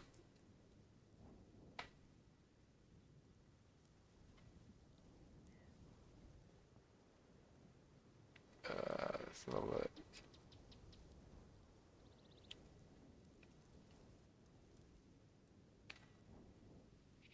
There's Noah, all the way down here. All the way down at 241, and then we got Satoru. I don't even know where he would be. I think we may have gone past him.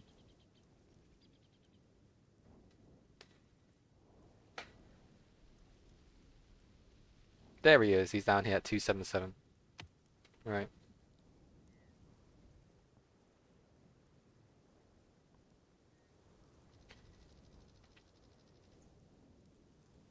Alright, so now the next one is the helmet. So we got Manly, Banshee, Sir Hunter, and Lakeke.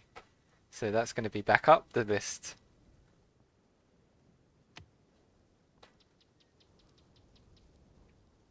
Manly, Banshee, Hunter, KK, Manly, Banshee. There's Lakeke. And then we got... It's going to be such a pain. Leather hat. Yes, yes, yes. Thank you for always correcting me on the exact phrasing of the item. Oh dear.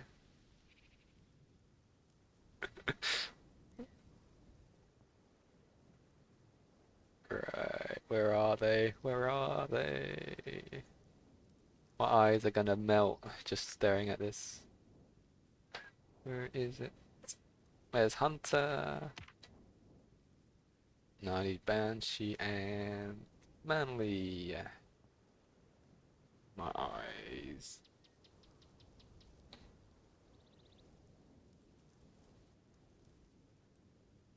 Manly, here we go. And then Banshee. Where is Banshee? Where is she?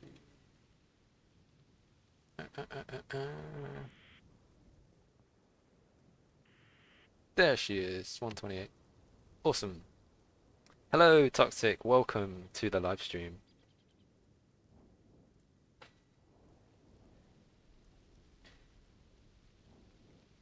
Can I have a katana?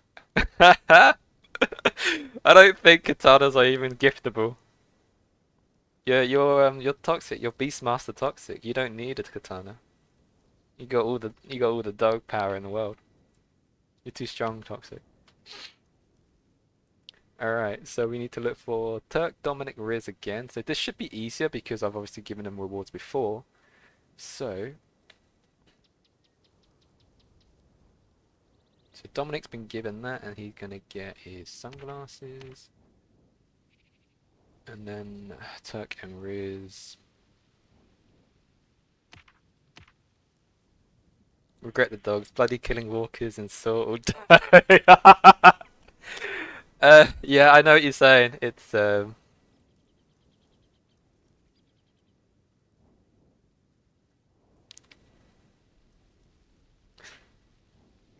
he's Beastmaster Toxic.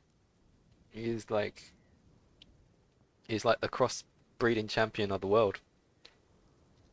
You know how to crossbreed his animals.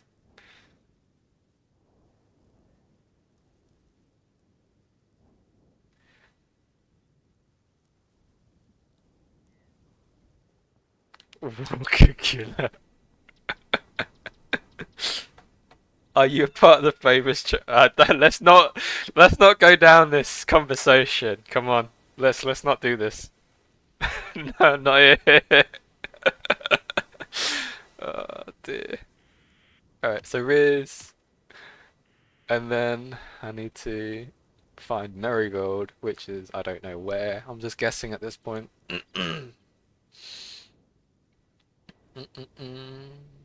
Marigold is.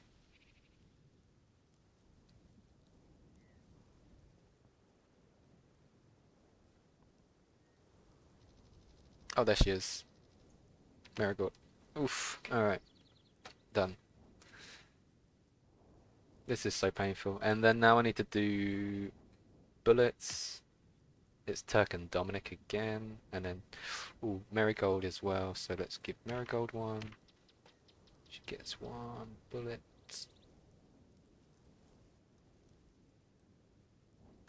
Joe MC. No, no, what is it doing? Oof, that scared me. If that reset the whole thing, I would have gone bonkers.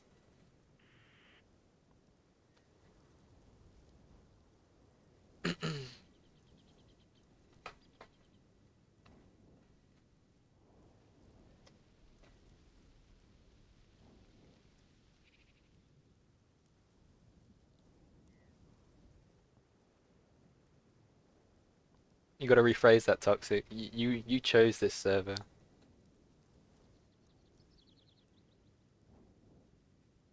So you are the chosen. You chose and you became the chosen ones.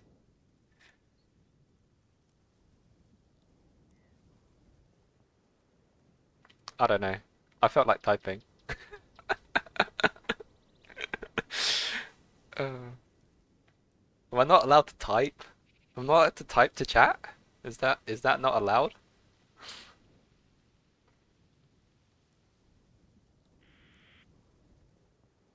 Alright, who am I looking for anymore? Alright, Joe MC. Joe. Where is he? Oh, my eyes. My eyes.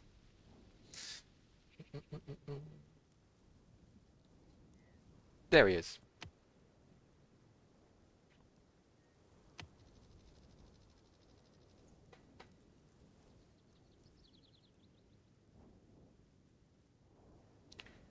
And then it's going to be to meet, which would be... Oh my goodness, why am I doing this to myself? I should just refer to this. Joe again. Marigold again. Eyes.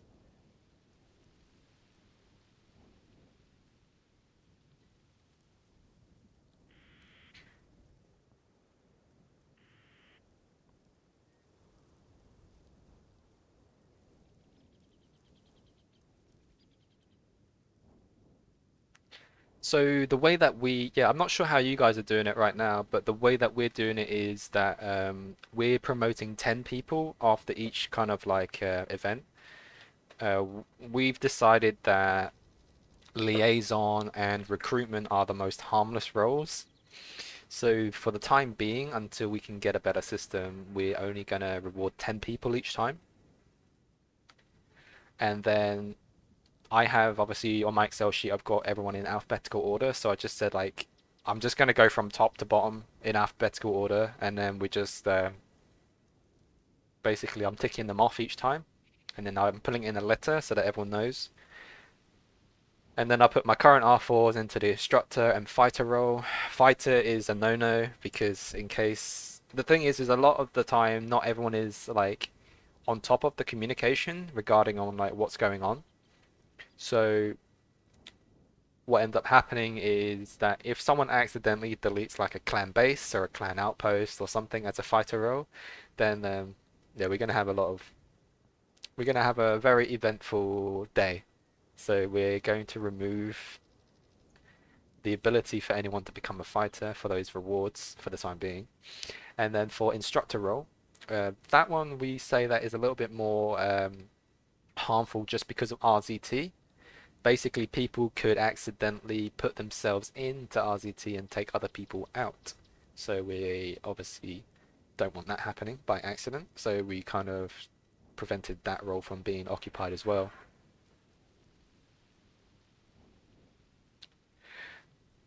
I mean, let's face it. It won't just be a fuming me. It's going to be like the coalition are going to be like, what is going on? You know what I mean?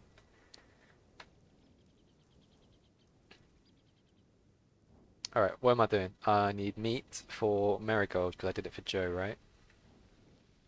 Meat.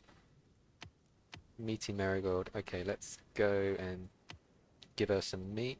And I think I did it for Joe already. I'm going to tick this off my Excel sheet.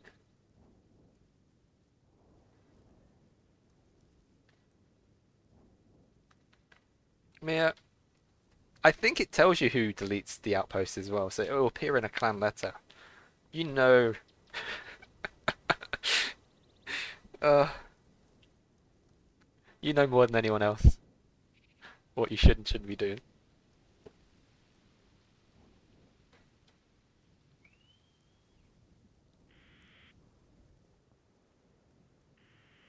How we do it will be disclosed on Discord voice chat at some point. Stay tuned. What do you mean? Alright. Yeah, maybe once you figure out what your system is, we'll see. But the thing is, it's so hard to get. It's so hard to get a decent system, honestly. So, especially now that it's hard because the developers is like forcing us to give people more R4 roles. Do you know what I mean? So like before the update, it wasn't an issue because like there weren't these extra rewards, but now since the update, like there's these extra rewards and everyone's just like, "Oh, can I get extra rewards? Can I get extra?" It's just like, "Oh man." It's just another thing to deal with.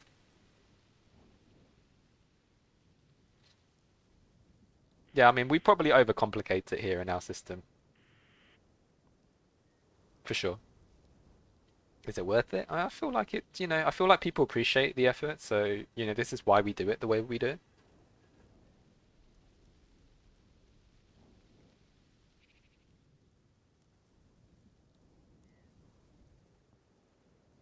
Alright, so Riz is gonna get some woods. That's Riz knocked off the list.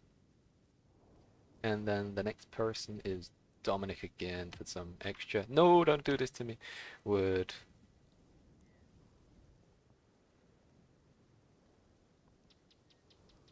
Here we go. Nice. And then veggie, water.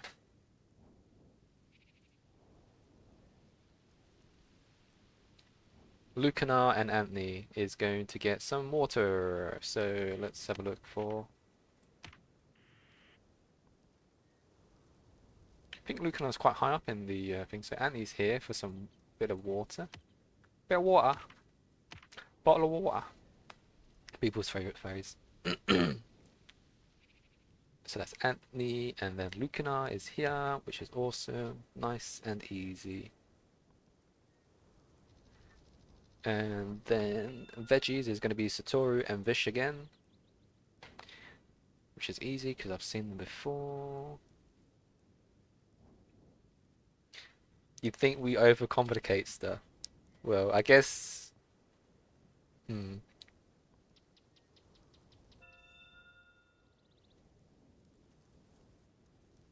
Yeah, I mean, it's been a while since I have done rewards, so let's just say it's just a reaction, unfortunately. My reaction per se. So we got, there we go, where are we? Satoru and Vish, Satoru and Vish. Where is Vish?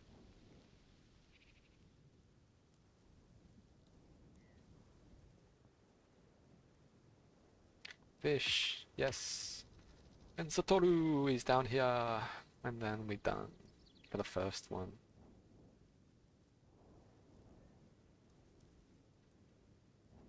My eyes.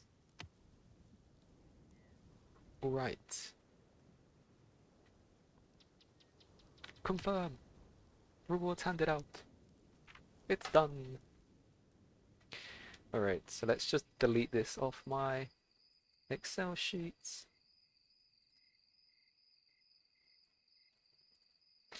Actually, if you don't know what it is, I'm just doing... I can show you what I'm doing. Deleting this. Deleting... So now I need to give these rewards to these people. Yes, one. And I've got another painful one to do. Ugh. Ugh. Ugh. Ah, dear.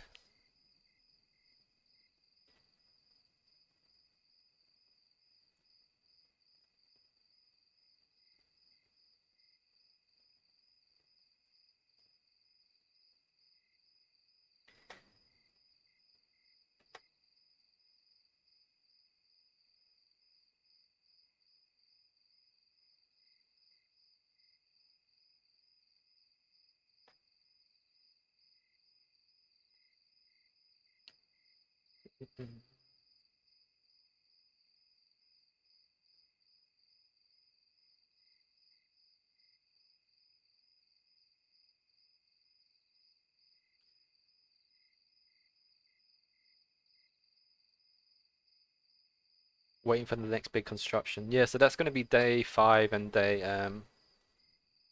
6, right? Strongest survivor. Yep. So Mia's handed out these weekly ones, which are done. I'm doing these com 11s. One more to go. One more to do.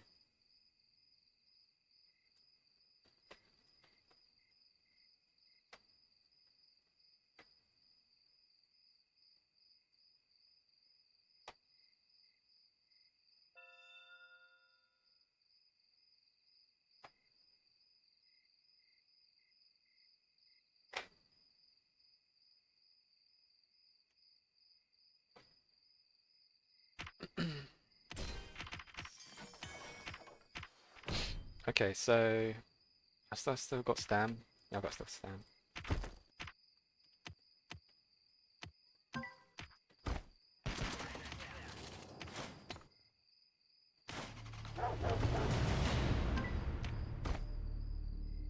I'll tell you what, I did make a mistake. I thought that these Festival Walker tickets were like 25s, so I tried to do 4 of them at once earlier today. I didn't realize they're all 28s. I didn't realize you get 28 festival tickets until earlier today.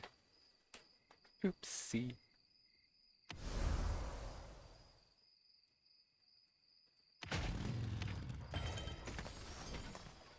Okay, so rewards number 1 handed out.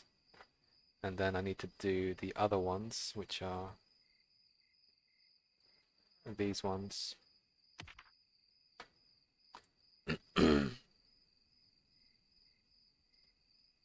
Oh, you can get 31 festival tickets?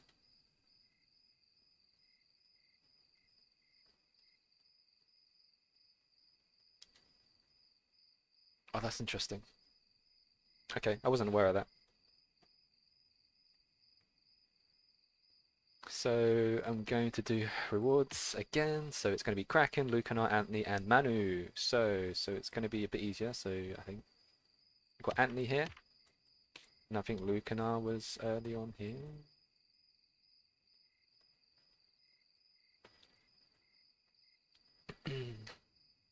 Wait, Lucanar was there. Did I just miss him? There he is. My goodness. So yes, and then it's now Manu and Kraken. Ex-Kraken.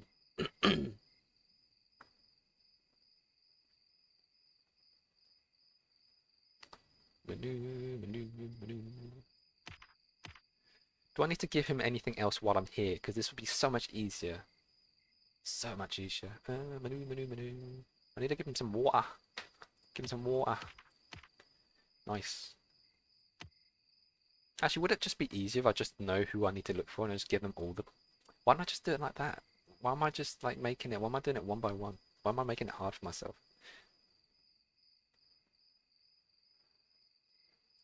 Yes, we can go and look at that in a moment. I can show you what I have and what pair. I need to give Anthony some sunglasses. Those would be some nice glasses for his little doggo in his profile picture. I can just imagine that right now. And then, so that is Anthony done.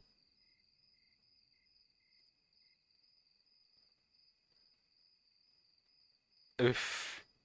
That I haven't even spoken about that. Like, we can go through the update in a moment once I handed out these these wonderful things. Okay, so that's Luke and I done. So that's Anthony done. That's Luke and I done. Now I need to look for like. Let's do Dominic. So Dominic just needs bullets right now. And then, so he's done. Now I need to look for Turk. Turk needs bullets and meat.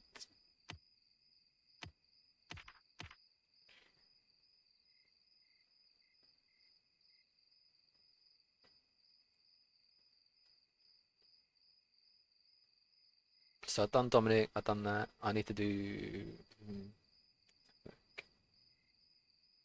There's Kraken. Kraken is here. Awesome. So we got for Kraken a weapon, sunglasses, a weapon, and some wood. Nice. So we got Turk's done, we got Dominic done, we got Kraken, Lucanar, Anthony, and Manu done. So we just need to do Sundance. And I need Mia for some meat. Just what you wanted, Mia. You gotta get some meat.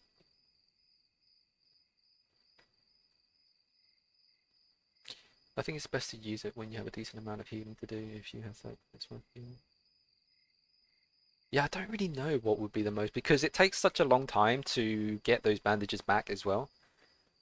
Because it's not like the bandages like replenish quickly, because it's once per minute.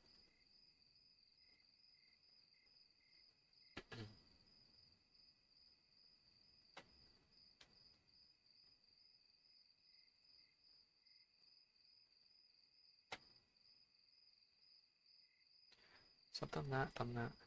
So I need to do sometimes. Done Kraken, looking at the I need to do. I need to do no.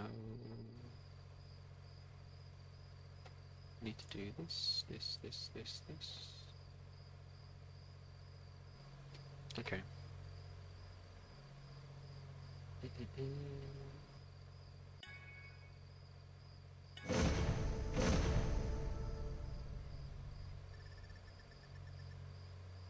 Love bug list anyway.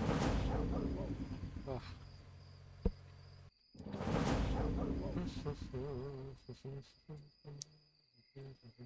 Okay, so Kira gets chest piece.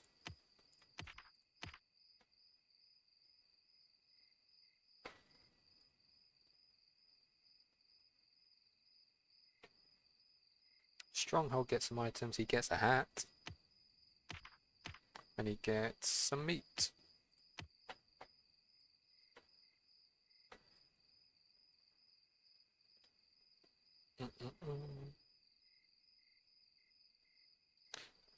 Let's have a look.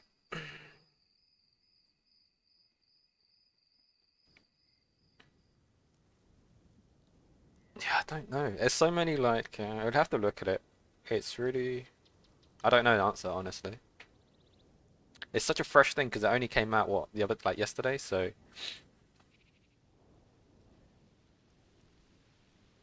It's solo called player now. So we have 2 players in Evo. Is Toxic still here to confirm that? That's really confusing for rewards, you know? You have 2 players in the same clan. I don't know when we're playing Wild Drift now. Honestly, I've been playing a bit of MLBB, like the other, like, honestly, I was on such a tilt losing streak the other day. I was, The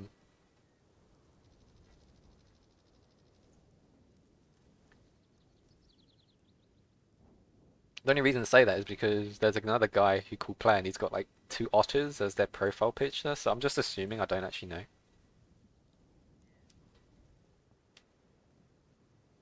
Oh, Sundance, I found him. So he got glasses and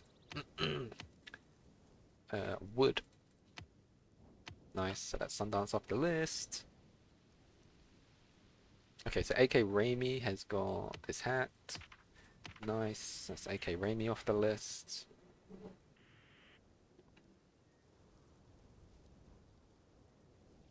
Oh my days, there's so much. Okay, so now I need to give Mia some tomatoes. That's now Mia off the list, that's done. Oof, sheesh.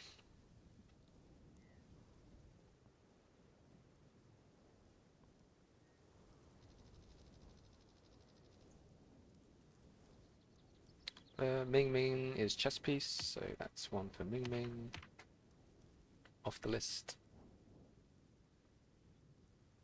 Noah needed some water. You're getting thirsty. There we go, he's off the list. I'm getting there, I'm getting there, it's almost done. Almost done. Def is getting a helmet. Or leather cap. Arrow is also getting chest piece. I know it's just Joe and... Where is Joe? He's not down here. That's for sure. So I need to look for Joe and Phoenix. Ah, man. I'm just going to have to look for profile pictures at this point. Right, let's see if I can spot the profile picture. South Park. Is it Kyle? Is it Kenny's father? Who's... Oh, my eyes. Where art thou, Joe MC? There he is. Oof. My eyes. Again.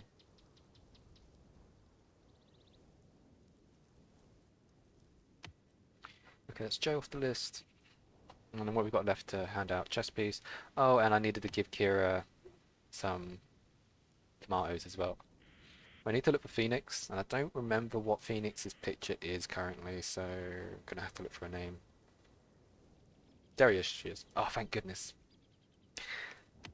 Thank goodness. Okay, now I need to look for Kira, so it's Kira. Where is she?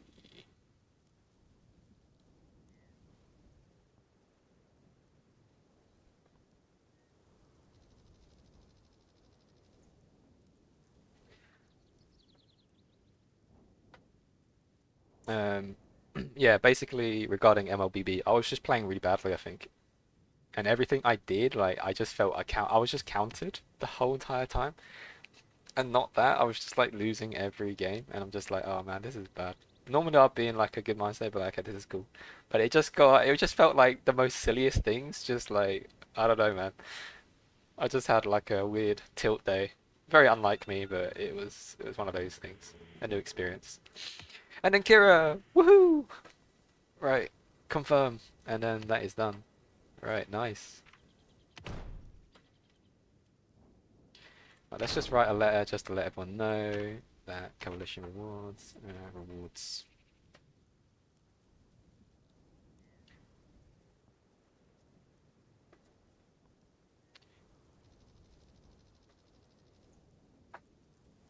Good morning. Ah.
Thank you, thank you, thank you. 我而家錄緊帶。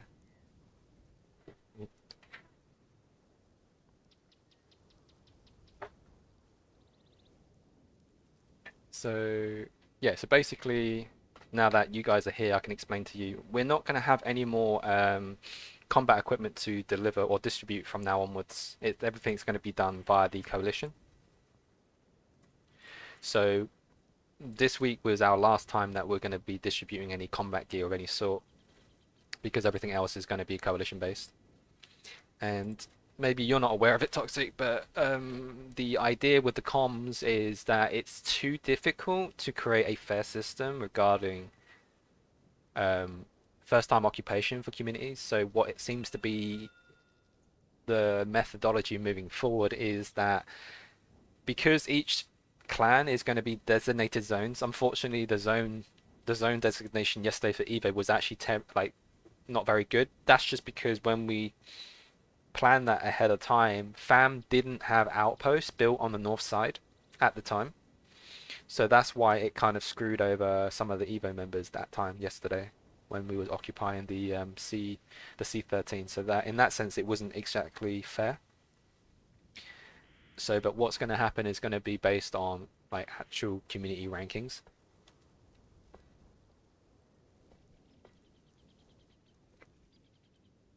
And then the weekly heroic rewards is going to be distributed based on the leaderboards, the coalition leaderboards.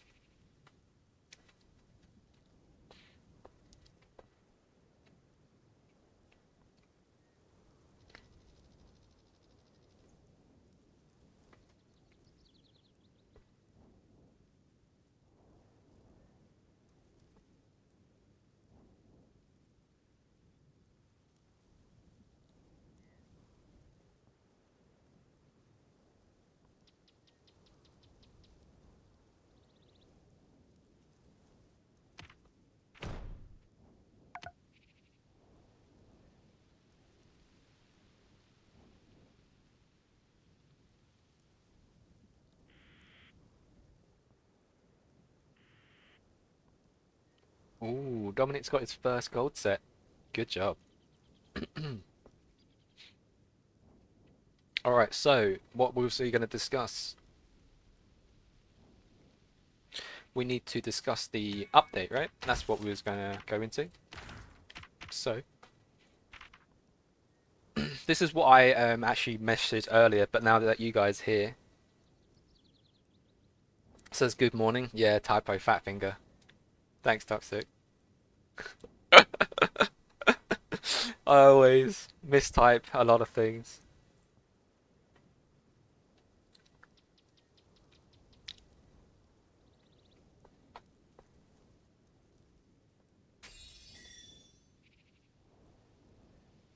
So yeah, the update. Yeah, so tier 10 roadmap, that'll be much quicker. So let's show you guys what's going on. So tier 10s, I've got obviously library 25, which is great. I've got research versus fighters right now. So this is actually undergoing, 10 out of 10. I'll have the speed ups to speed that up. It's only going to take 15k speed ups. Hopefully I should have, and then after that it's going to be obviously the Titan Cav. This is going to be amazing. So bullets wise, on my normal resource I don't have enough, but obviously in reserve I have more than enough here.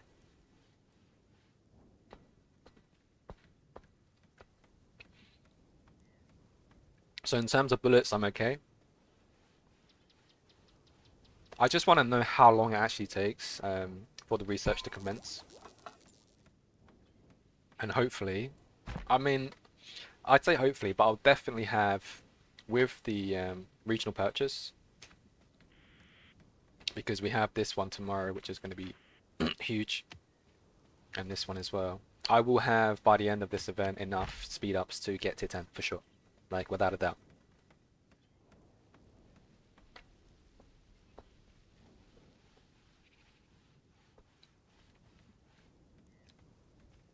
I'm coming. So I'm not too far. What about you, Toxic? Are you quite far from tier 10 or are you quite close by?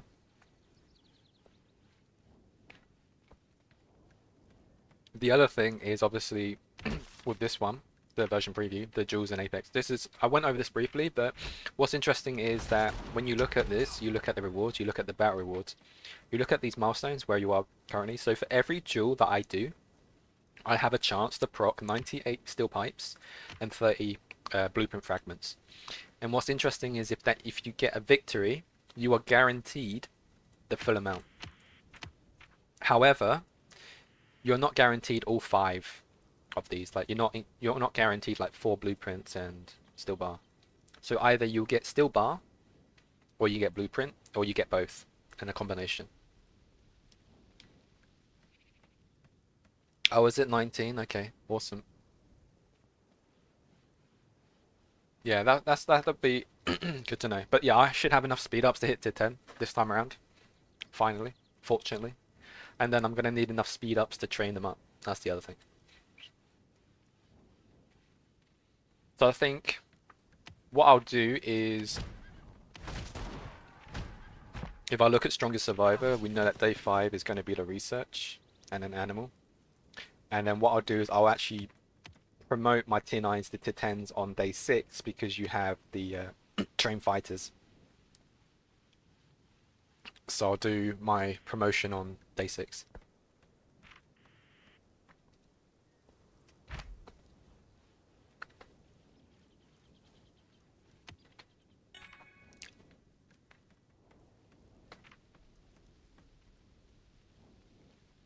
It don't let me enter.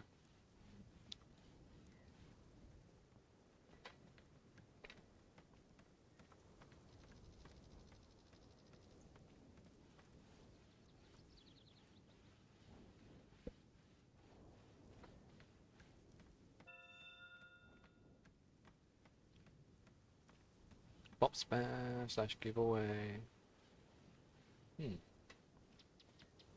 Let me just forward this message quickly.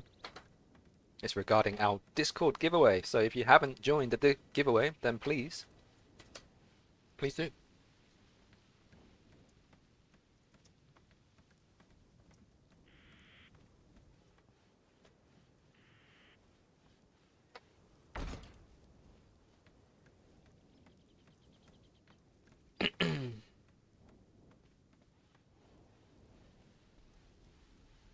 Sounds like the case, yeah. The day that I get tier 10 will be the day that you get tier 8. Roger that. Let's add Sundance to the Merit group chat. Merit game. Let's add him in. Sundance.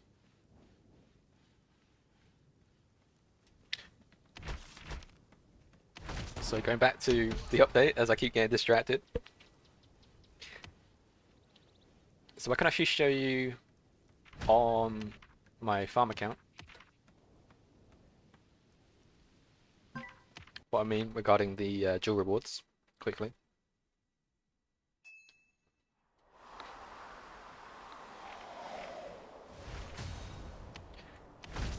So I know that in duels on this account, if I go to rewards, that I will get 73 and 22 fragments per battle reward. So if I win, so let's check, I should definitely win this one. So as you see, 73 and 22, you get the full amount. You don't get all of the blueprints, so obviously there are 5 rewards that are there to be obtained. But I only got 3. So sometimes you get 2, sometimes you get 1, sometimes you get 4. I don't think you get all 5. I've never seen all 5. This time I got weapon and hat. 73 again. And then let's just do one more. And here I got 2. So what I'm going to do now, I'm going to lose on purpose. So we're going to find someone to fight against. Let's just edit this.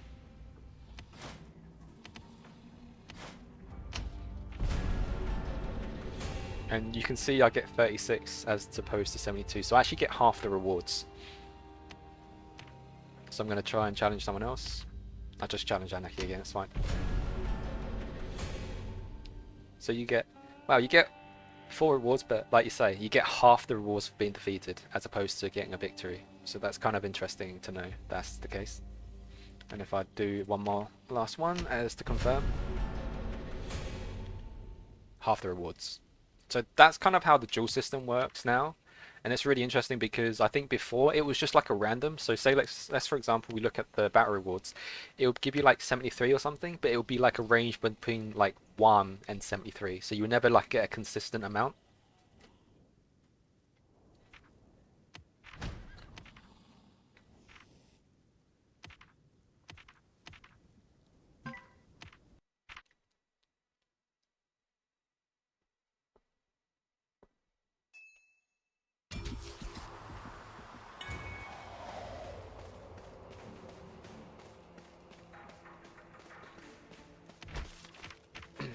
Right, on to the next point.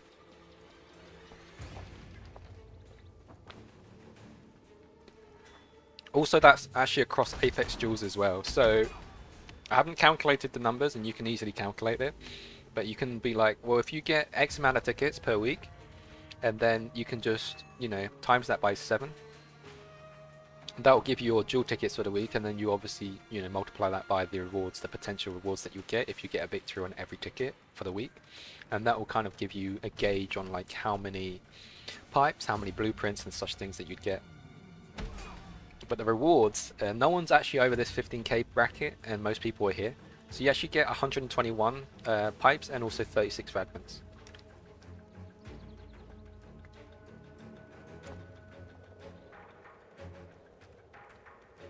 So without, obviously,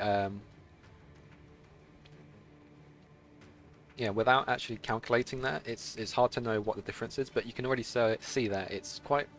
It seems like quite a big difference. Young Apex. I thought like, I don't know what Young Apex means then, because 500 trophies. I don't think that exists, right? Interesting. Okay, the next thing is new event Perseverance pays off. I don't actually know what this looks like because I don't have access to like a later season account. But the Perseverance pays off is going to be something that's going to replace what we currently have, and which is these events here. The events which are like Survivor Day, Construction Day, Teamwork Day, Technology, Collection. These events will be replaced by Perseverance Day. Hey, Kenneth. Hey, Zekillers. Welcome, man. Welcome to the stream. So we're just going through the update at this as we're speaking at this moment in time. So just letting you know what the situation is. So yeah, so those are things, and they're going to try to give us like more recruit stuff and more tapes and stuff. So that's going to be really good in that sense. So this is the thing that Noah was mentioning, like the free treatment of wounded and fighters and band-aid. If heals 1, so 1 band-aid equals 1 troop that can be healed. So if we look here, what's interesting is you've got 2 tabs now. This used to be just use resources, or just 1 tab. Now we can use band-aids. What's interesting is that you have the information, and it will tell you exactly how this works. However, there was an extra icon. If you click the actual band-aid itself, it will actually show you the time it takes to replenish. And yeah, Glenn Ree told me that. I wasn't aware. I didn't even think to click this bandage. This is a very not something you'd click. You click the I because this is information, but you wouldn't so much click that. So, and we'll find out in 5 seconds that it replenishes 1 band-aid per minute. 1 minute. There we go. It overlapped. So you get 1 band-aid a minute. This is increased, so now that you get this, what's interesting now is that if you go to your hospitals, you'll see a new information bracket now. So when you level it up, so it says max number of band-aids.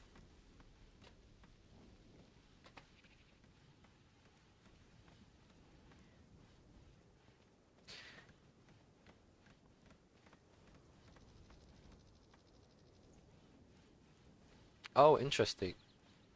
So you can basically, what account is that in? Because I might be able to see it on my other account. Is that like S5, that account? Maybe we can look at it. Maybe I can go over to my... Let's have a look. Switch account.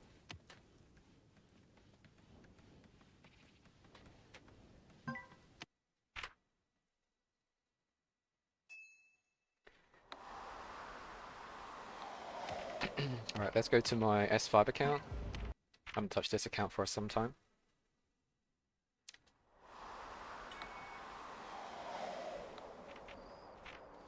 Alright, let's have a look at this new event then. Perseverance pays off, right? Still seems here. Cooldown event, blah blah blah, knife challenge. Where is it?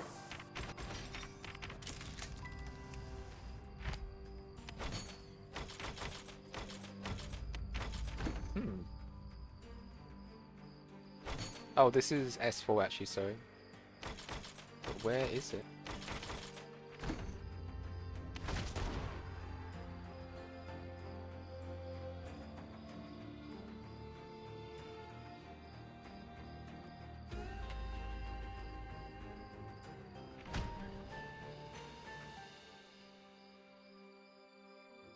Oh, it's finished. It's weekly. Right. Okay. Do you know when the week starts and ends? If it's a weekly event?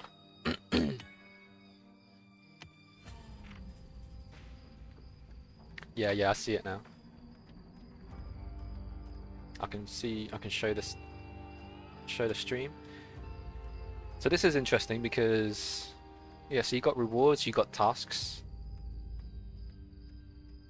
And then you have these milestones. So that's level 9 that you got to. You got the speed ups, you got the development gear. It's actually good because it actually gives you a full set, which is actually quite nice.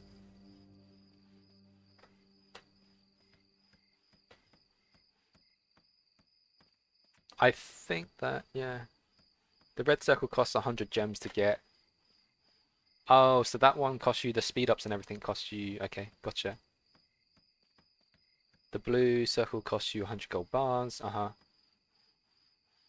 Gotcha. So it lasted between... Because I know that we're going to get ours, I think, come reset.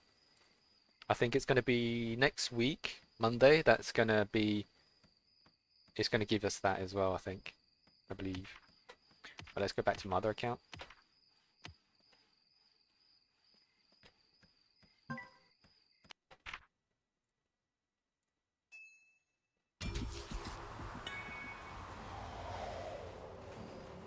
Alright, moving forward.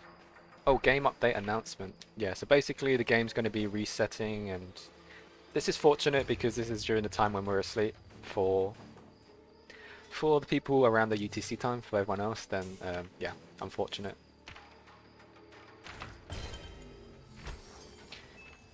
Let's look at the version preview. So the Perseverance pays off. We're going to be able to give you a better deep dive come Monday, because that will be giving us a little bit more information. We can actually show everyone live how it works, or just go through it together. So the added free band-aid is what we basically discussed just now, and obviously if you look at the hospital capacity, depending on the level of your hospital, will increase the amount of band-aids that you get. So it might even be more valuable to upgrade your hospitals now. This is the one that we kind of want to discuss. It's gonna be... Let's do this one quickly because I think the vehicle modification one's going to take a bit more time to go through, but basically the Inventors Pass is basically giving us more fragments, which is really nice. So anyone who's purchased the Inventors Pass will get these every day now. 30 flask, 600. I think we worked it out at like, what is it? Did I work out somewhere? I worked out somewhere. I think it's like 18 million bullets over the course of the 30 days that you get it, and 900 flask, and like I think it's like 80 research, something like, yeah, 90 researchers or something, 60 researchers, something like that. Vehicle modifications. This is interesting because it's a completely new system, and it's, yeah, so let's read it in full effect, right? So added modification plans, skins for vehicles basically. A modification plan changes the paintwork or appearance of your vehicle and provides extra buff attributes. Specific modification plans, original and rare, are available for each vehicle. You get the original modification plan automatically when you own a vehicle. You can get the rare modification plans by exchanging vehicle tokens. Each modification plan offers a passive buff if the plan is unlocked, and an active buff if the plan is in use. So the passive buff takes effect if the modification plan, regardless if it's in use for your vehicle or not, and regardless if the vehicle is in battle or not. So basically, it's just like a global buff, basically similar to survivors, similar to town hall skins, but for vehicle skins now. The active buff takes effect when a vehicle is using a modification plan and is in battle. Enhance the active buff of a modification plan by upgrading the mod. This costs copper, iron, steel, metal, or metal scrap tokens. When you reset a vehicle, everything is basically returned to you. That's essentially it.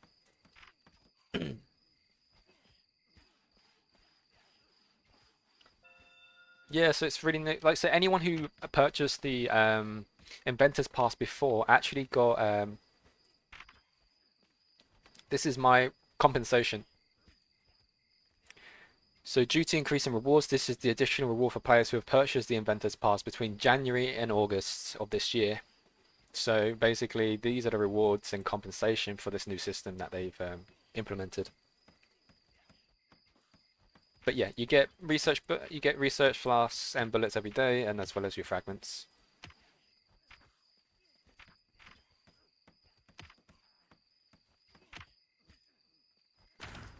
On the move. Let's try running a few more tickets.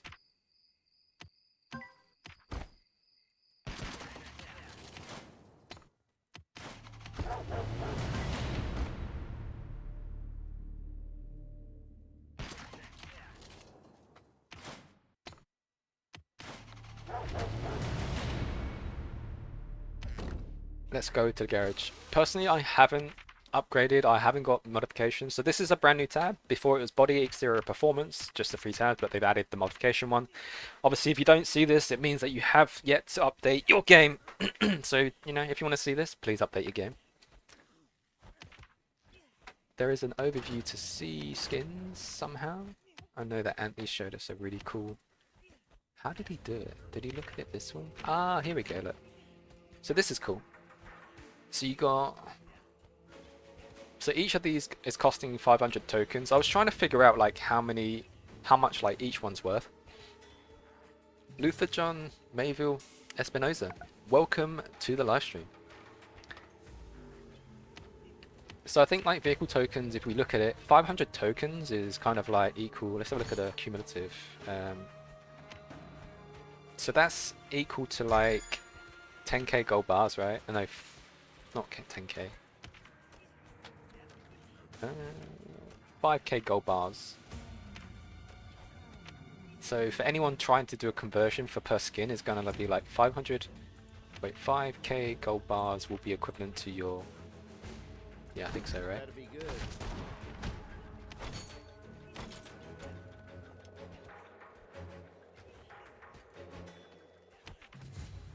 Yeah, it is. 5k gold bars will be equivalent to 500 vehicle tokens.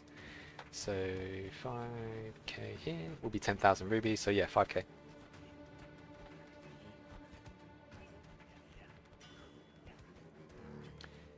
What I need to figure out is, can you focus on the original first, or can you focus on the enhanced upgrades? Okay, so let's have a look. So honestly, if you're gonna get a skin, there is probably... Let's have a look. Is there any point in...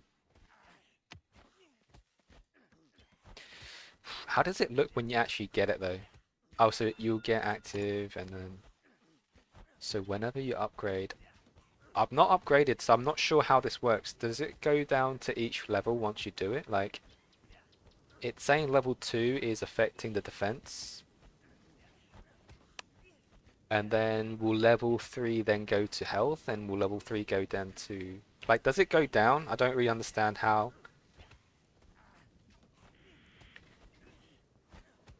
Oh, King Luther, welcome, Kamasta. Welcome to live stream.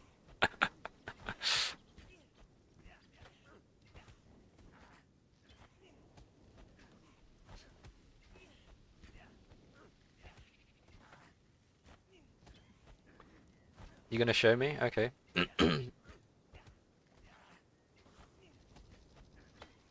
And the reason I've not purchased anything as of yet is just because I don't really want to...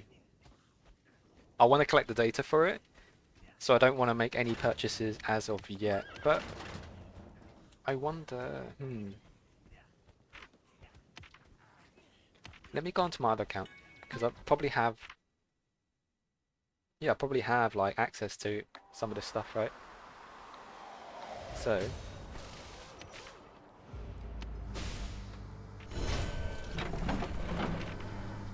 Yeah, so let's just do it like this, right? Because this will show you. Oh, I don't even have the scrap for it.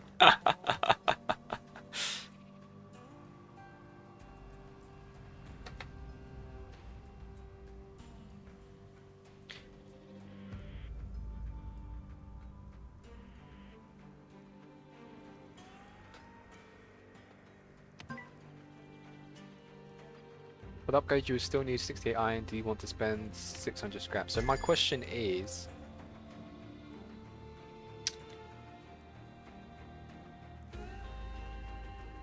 because it's got to be specific. Like what I'm trying to understand is does it move it down or does it upgrade all of them 3 like in one go? That kind of thing. So it's like.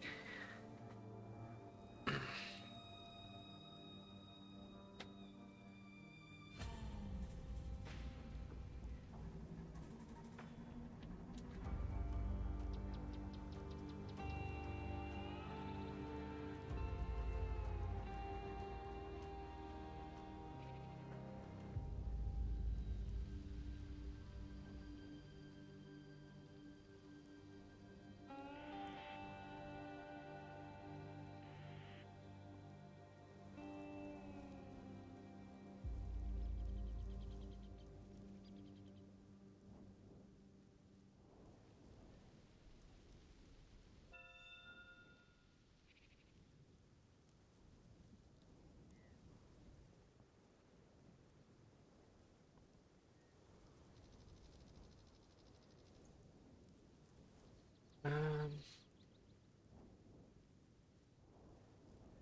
so level, let's have a look. So you're sending us this. Okay. So I'm gonna. Hmm.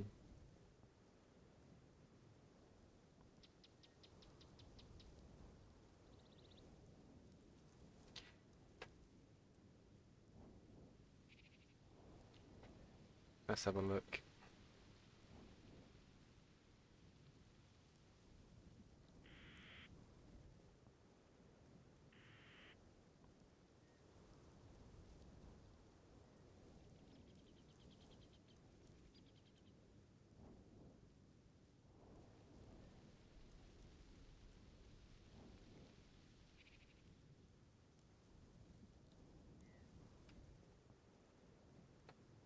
So this is going to be this. So what I'm going to do, I'm going to upgrade this. I'm just going to see if like I understand it in my head. So let's do this, upgrade.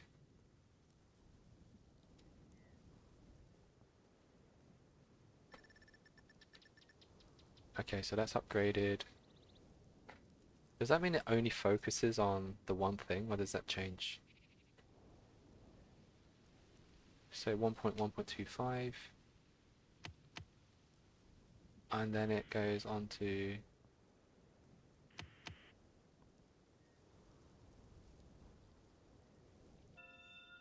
So that was the health of the vehicle.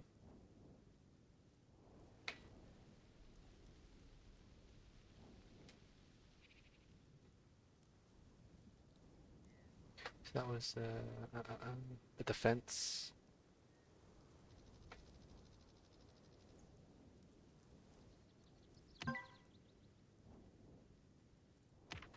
So I got a screenshot of that.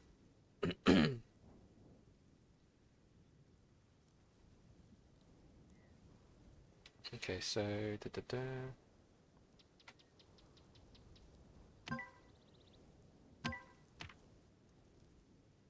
Okay, that makes sense.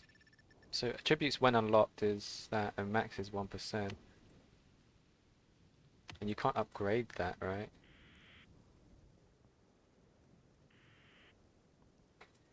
Okay, so I think I understand how it works now.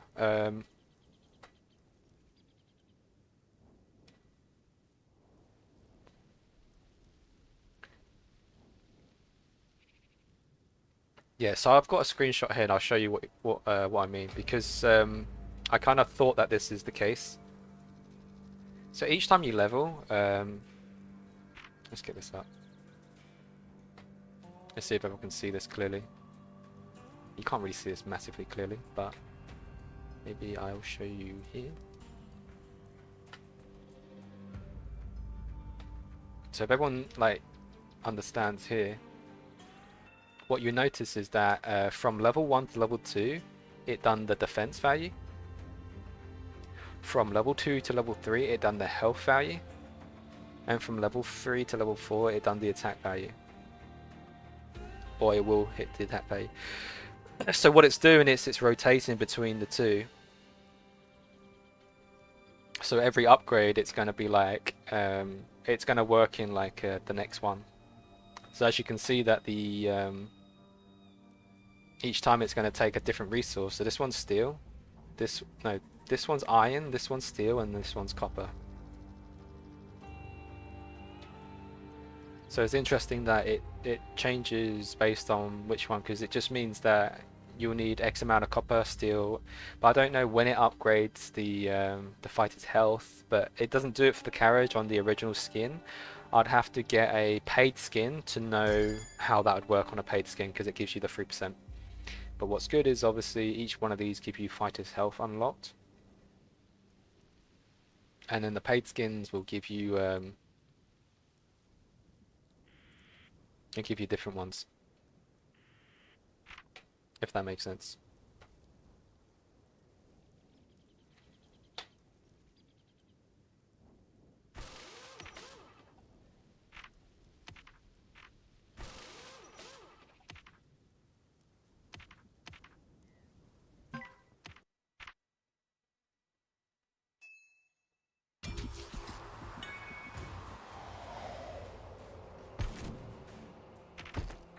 Right, have I spent my stamina?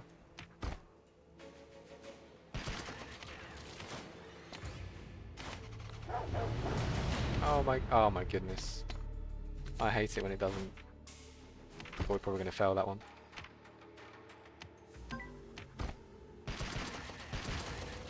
Oh, did I fail the ones before?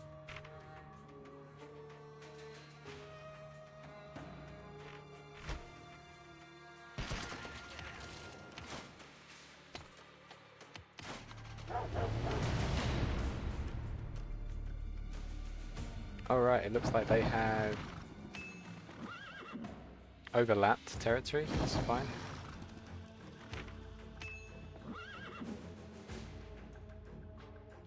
So yeah, Toxic, we've got a merit farm exchange position, a new one.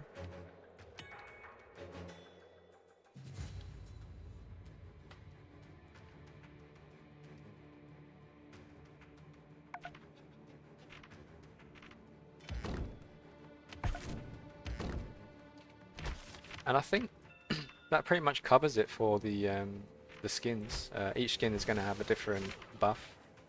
So for the police truck, it's going to give you the attack. And I think all paid skins have just plus attack, right? I don't think there's a skin that doesn't have plus attack. That's plus attack. Is that Toxic? I bet that's Toxic. Let's just guess who's scouting me. Let's just guess. Toxic? Oh, it's not. It's someone else. Alright.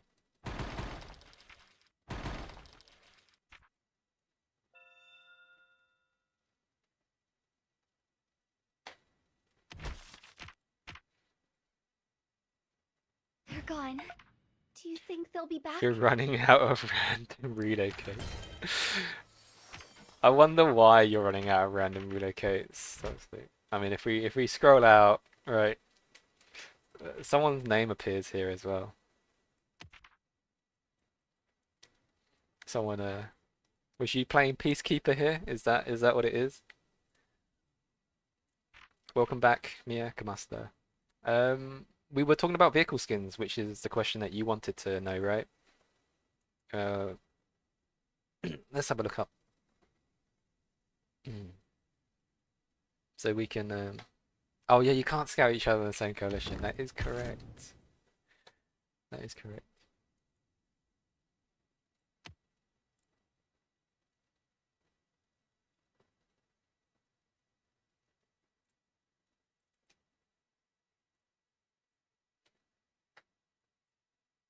What did you want to ask about vehicles, Mia? Oh, about the buffs for the modified vehicles. Does it stack with your normal vehicle?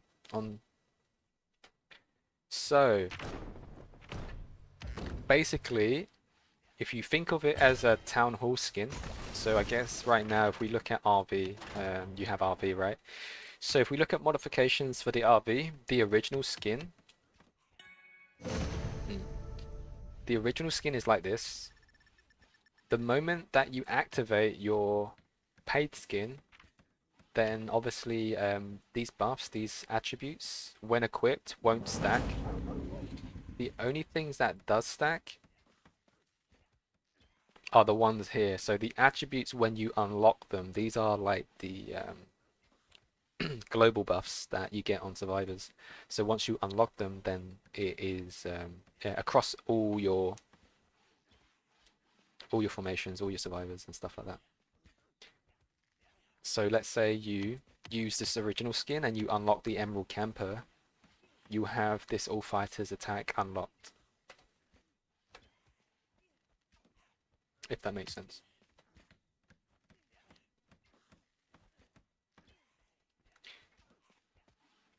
Interior and exterior buffs. Well, these things.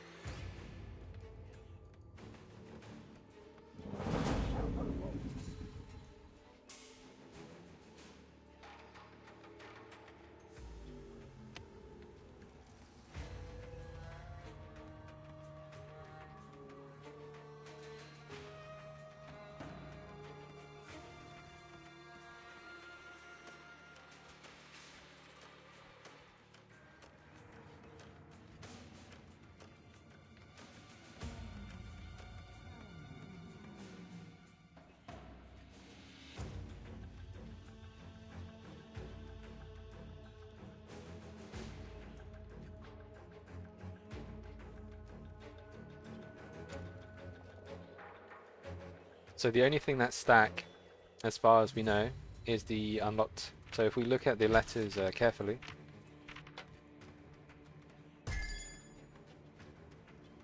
so we have to read this quite specifically, because it shows you can upgrade the modified ones with the same resources, so I'm not sure. To upgrade.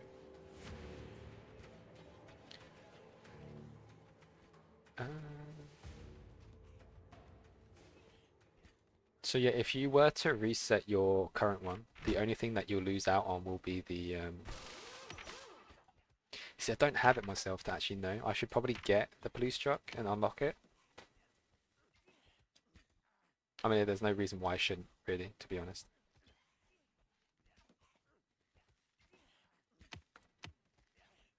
Because I haven't upgraded this at all. That's 50 max.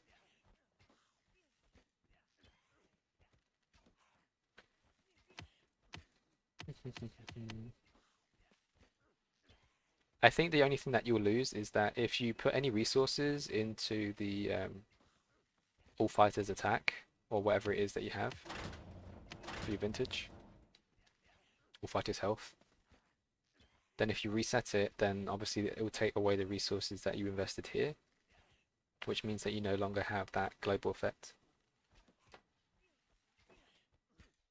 No, I need to collect my data first, Mia. I'll buy it once I collected my data that I want. Because I only get one chance to do this and to do it right, so I won't do it yet. Not yet. Maybe later.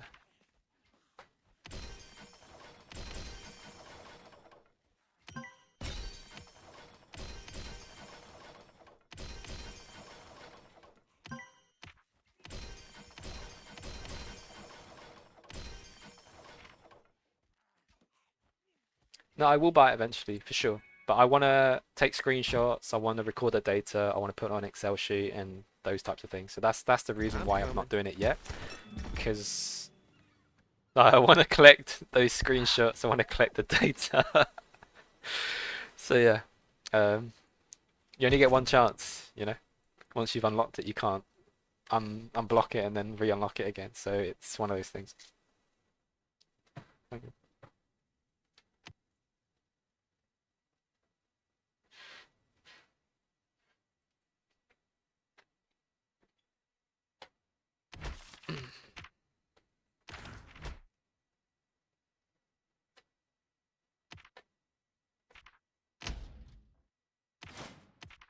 I won't let you down. I won't let you down. Let's go out there.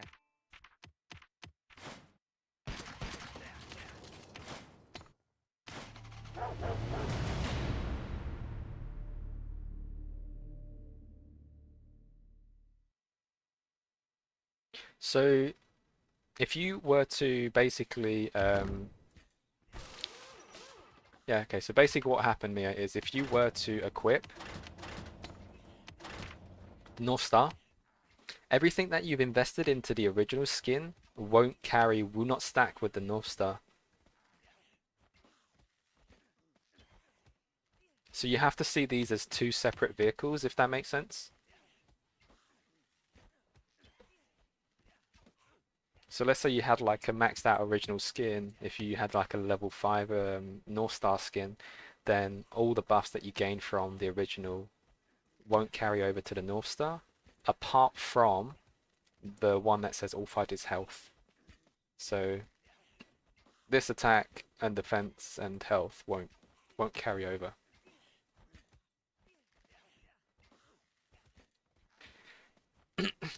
Because it says when equipped, right? It says it here. It says it quite specifically attributes when equipped. So if you don't have this skin equipped, then you won't get these buffs.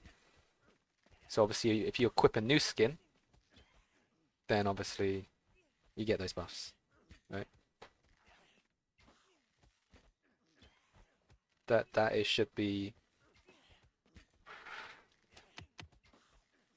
should be quite clear.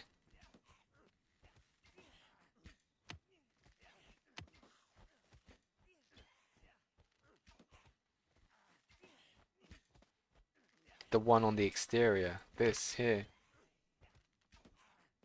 Oh yeah, these things will stay, right? Because these aren't. You got to remember that like a skin is on top of your exterior and performance and body. This is an add-on. This skin is an add-on on top of these two.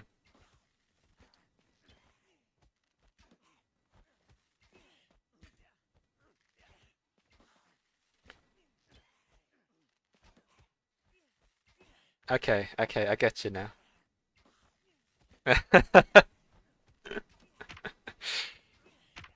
Yeah, so honestly, you're still better off still maxing out your exterior and performance before you even start going into modifications. I think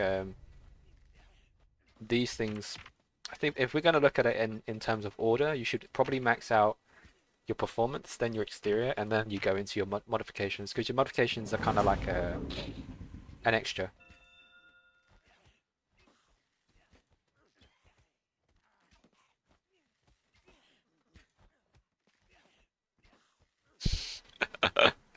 Alright, we got there in the end. We got there in the end. But yeah, it's just an add-on. That's what these are. The modifications are just add-ons.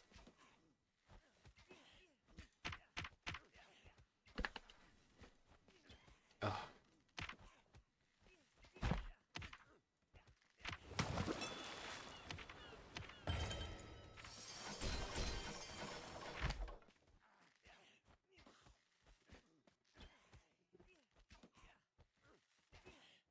I don't really know the value of the modifications. I just think without collecting the data, I can't give you a true answer, but it feels like those resources would probably be best off allocated in your main body and exterior before you go into anything like regarding modifications. That's just a guess right now. I don't know that for a fact.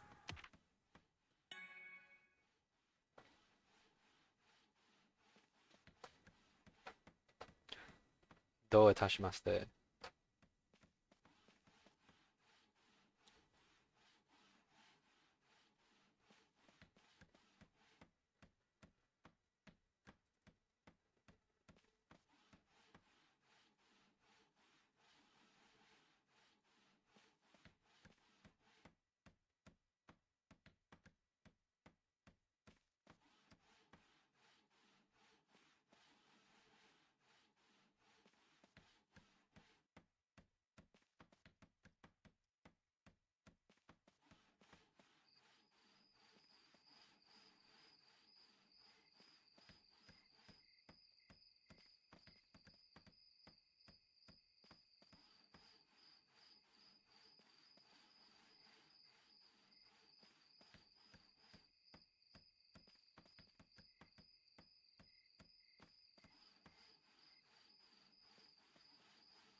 Uh, uh, uh, uh, uh.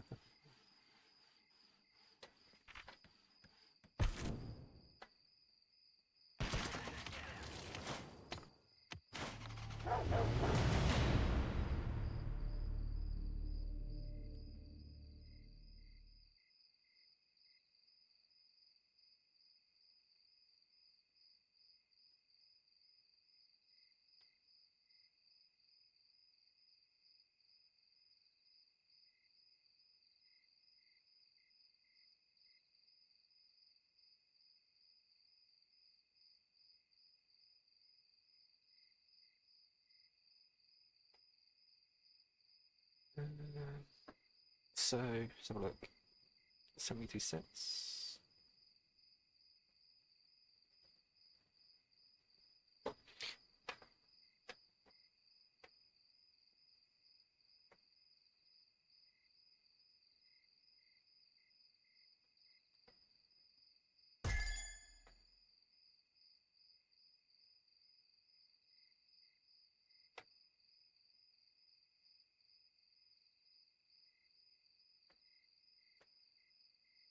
I wonder why they only picked green and red colors for the modified because I thought I could change it to whatever color we wanted. Yeah, that is true. Maybe they didn't really think that far ahead in terms of modifications.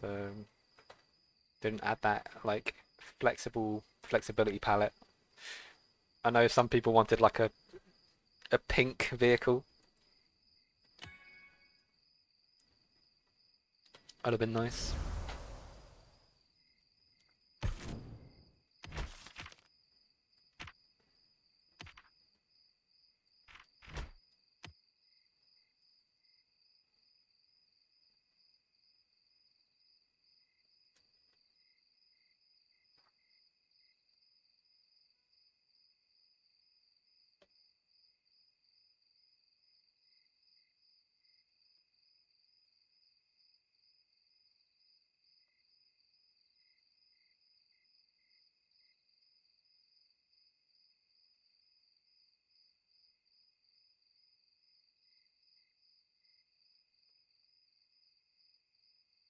Pink Popo.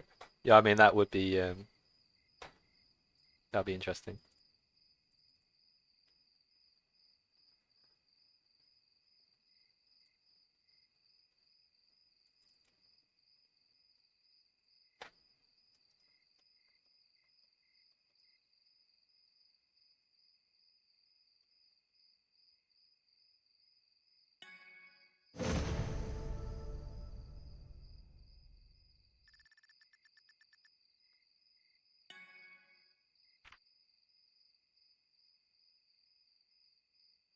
If I have my F1, F2 research all maxed and the square maxed too, am I right in thinking that my F2 would be stronger as it has more square power? Someone did ask me this actually, because someone was saying that there's like, is it better to maintain the resources for your F4 because technically that's stronger? I don't technically believe that's the case. I think the reason for that is just the time gap. Like this overall power doesn't really like add any terms of like what does March Square do exactly, right? What it does is just it provides you more troop capacity. It doesn't actually provide your formation or that formation more power.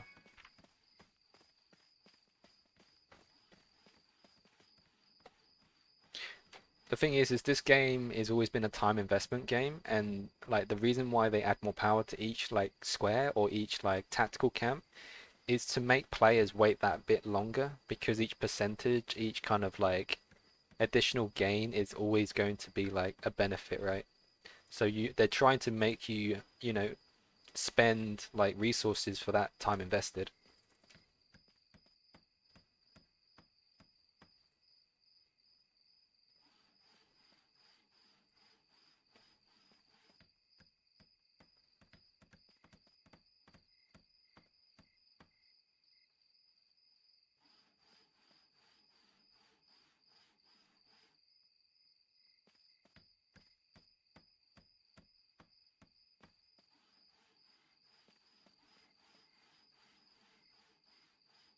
When will I have my second tactical camp again? I don't think you'll get the second one until S4. I think S4 is when the next tactical camp will will come out, I believe. So not until next season. But no, it's a fair point because someone did mention that, and I said it's the same. Like, unless someone can test and show me otherwise, and like just from it just seems logical to think that that's just all it's there for, right? It's all just there to give you points and stuff like that.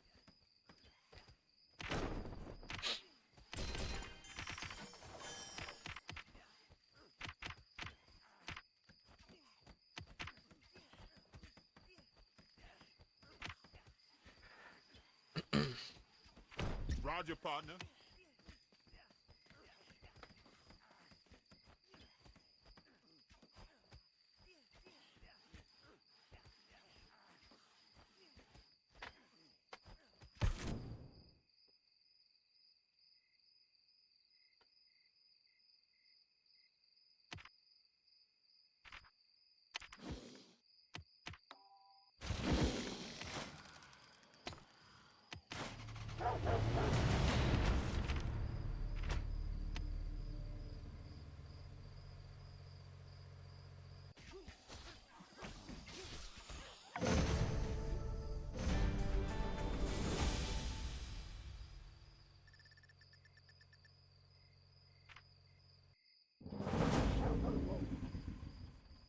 Right, we seem to have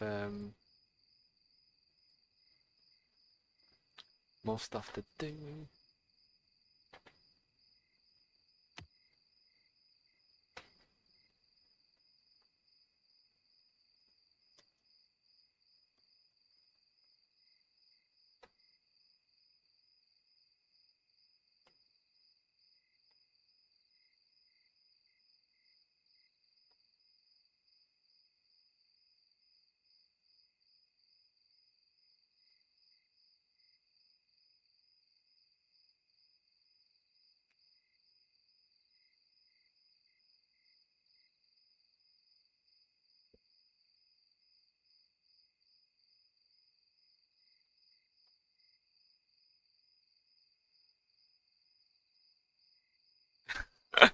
Yeah, I secretly want all of you guys to be streamers. That's why, you know, that's why I just sent you the uh Alright, also did I do my survival challenge? Build, research and kill.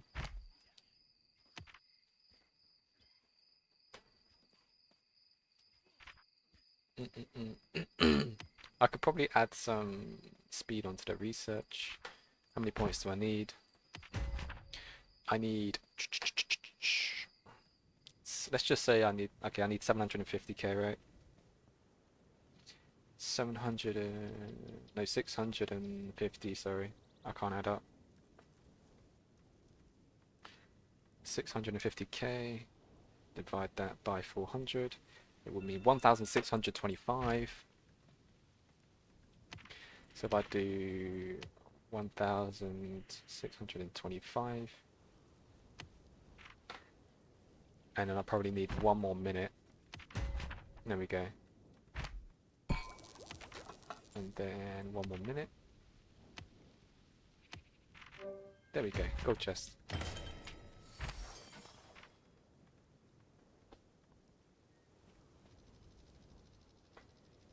Oof.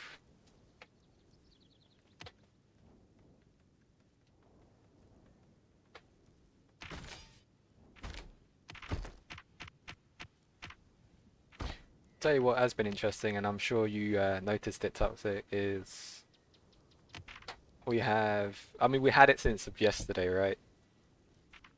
Oh wow, holy sugar. Even Goku Black is going up to his Ezekiel. Alright, he was like level 80 yesterday. Look how many gold sets these guys have. My goodness. So Goku Black is almost maxed out as Ezekiel. And then the Korean chick is also maxed out as Ezekiel. That was yesterday.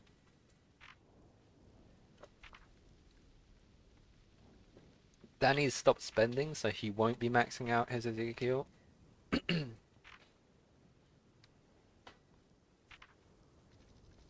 Holy sugar, I didn't realize My goodness, he's build gone up for some 90. Holy cow. We have 1, 2, 3, 4, 5.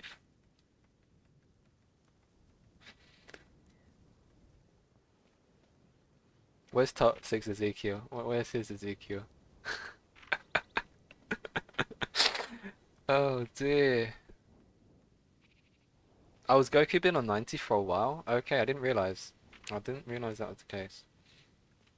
We all depend on each other. And he's working his way up.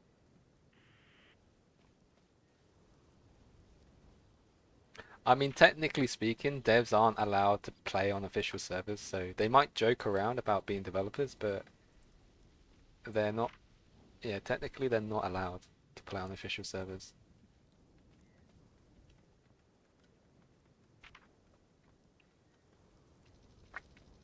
Six Shot has started getting his one up a little bit more.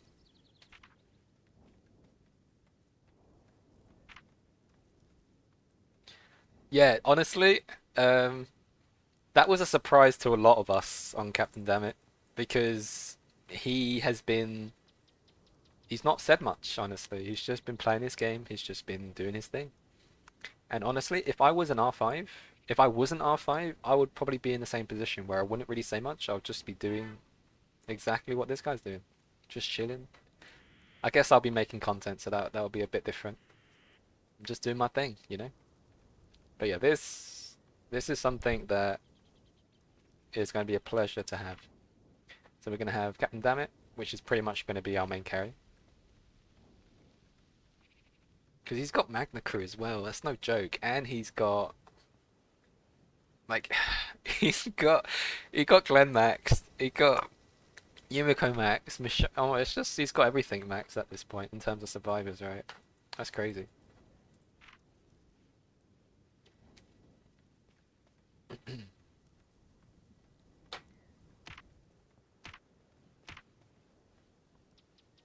But these vehicles though, I mean, I like them. They finally, the vehicles finally have wheels, you know?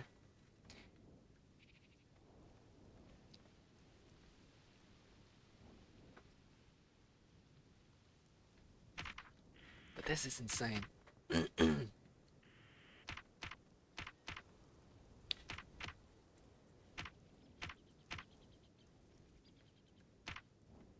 This weird thing. I think this is really bugged out. You can't really see what the modifications do because this is not... it's not really giving you the...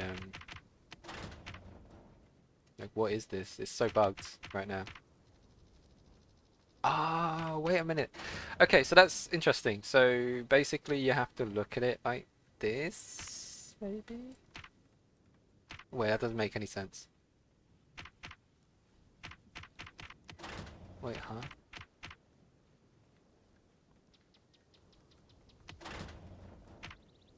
Yeah, you can't actually see the level of their modifications. You can see the modification, but you can't really see much else. Mark speed. Yeah, I think they need to fix that. They need to update that and give a bit more info.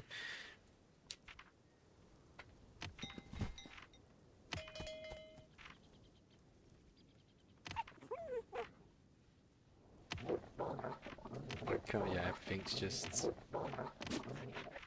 everything's gold tier.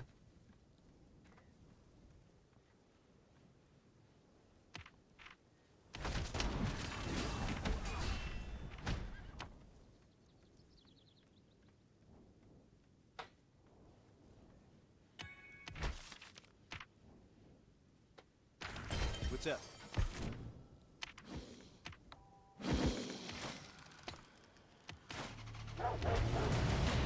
Okay, let's have a look what else is going on.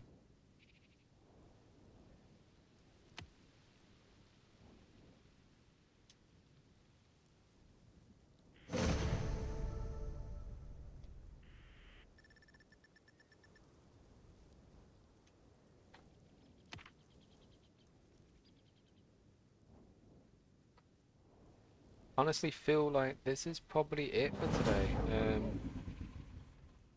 There's not much else to cover.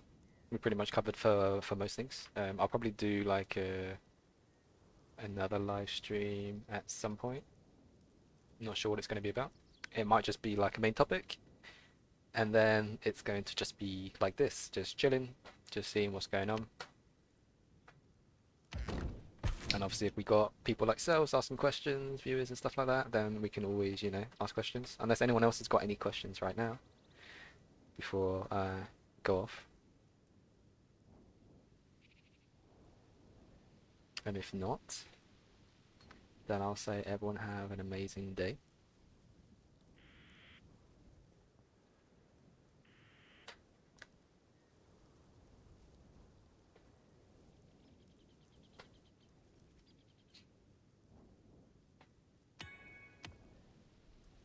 I can probably do a live stream about like rewards and how people can prepare, like different ways to distribute from a clan management side of things. That could be a live stream that we could do. I think a lot of people may need some assistance requiring that. We don't have the perfect system, we just have a system that works for us. So it's always good to know like what other people think about that. Yeah, no, thanks very much for joining the stream, everybody, and yeah, sounds good. But everyone, have a lovely day, enjoy your Thursday, and I'll catch you next time. Peace.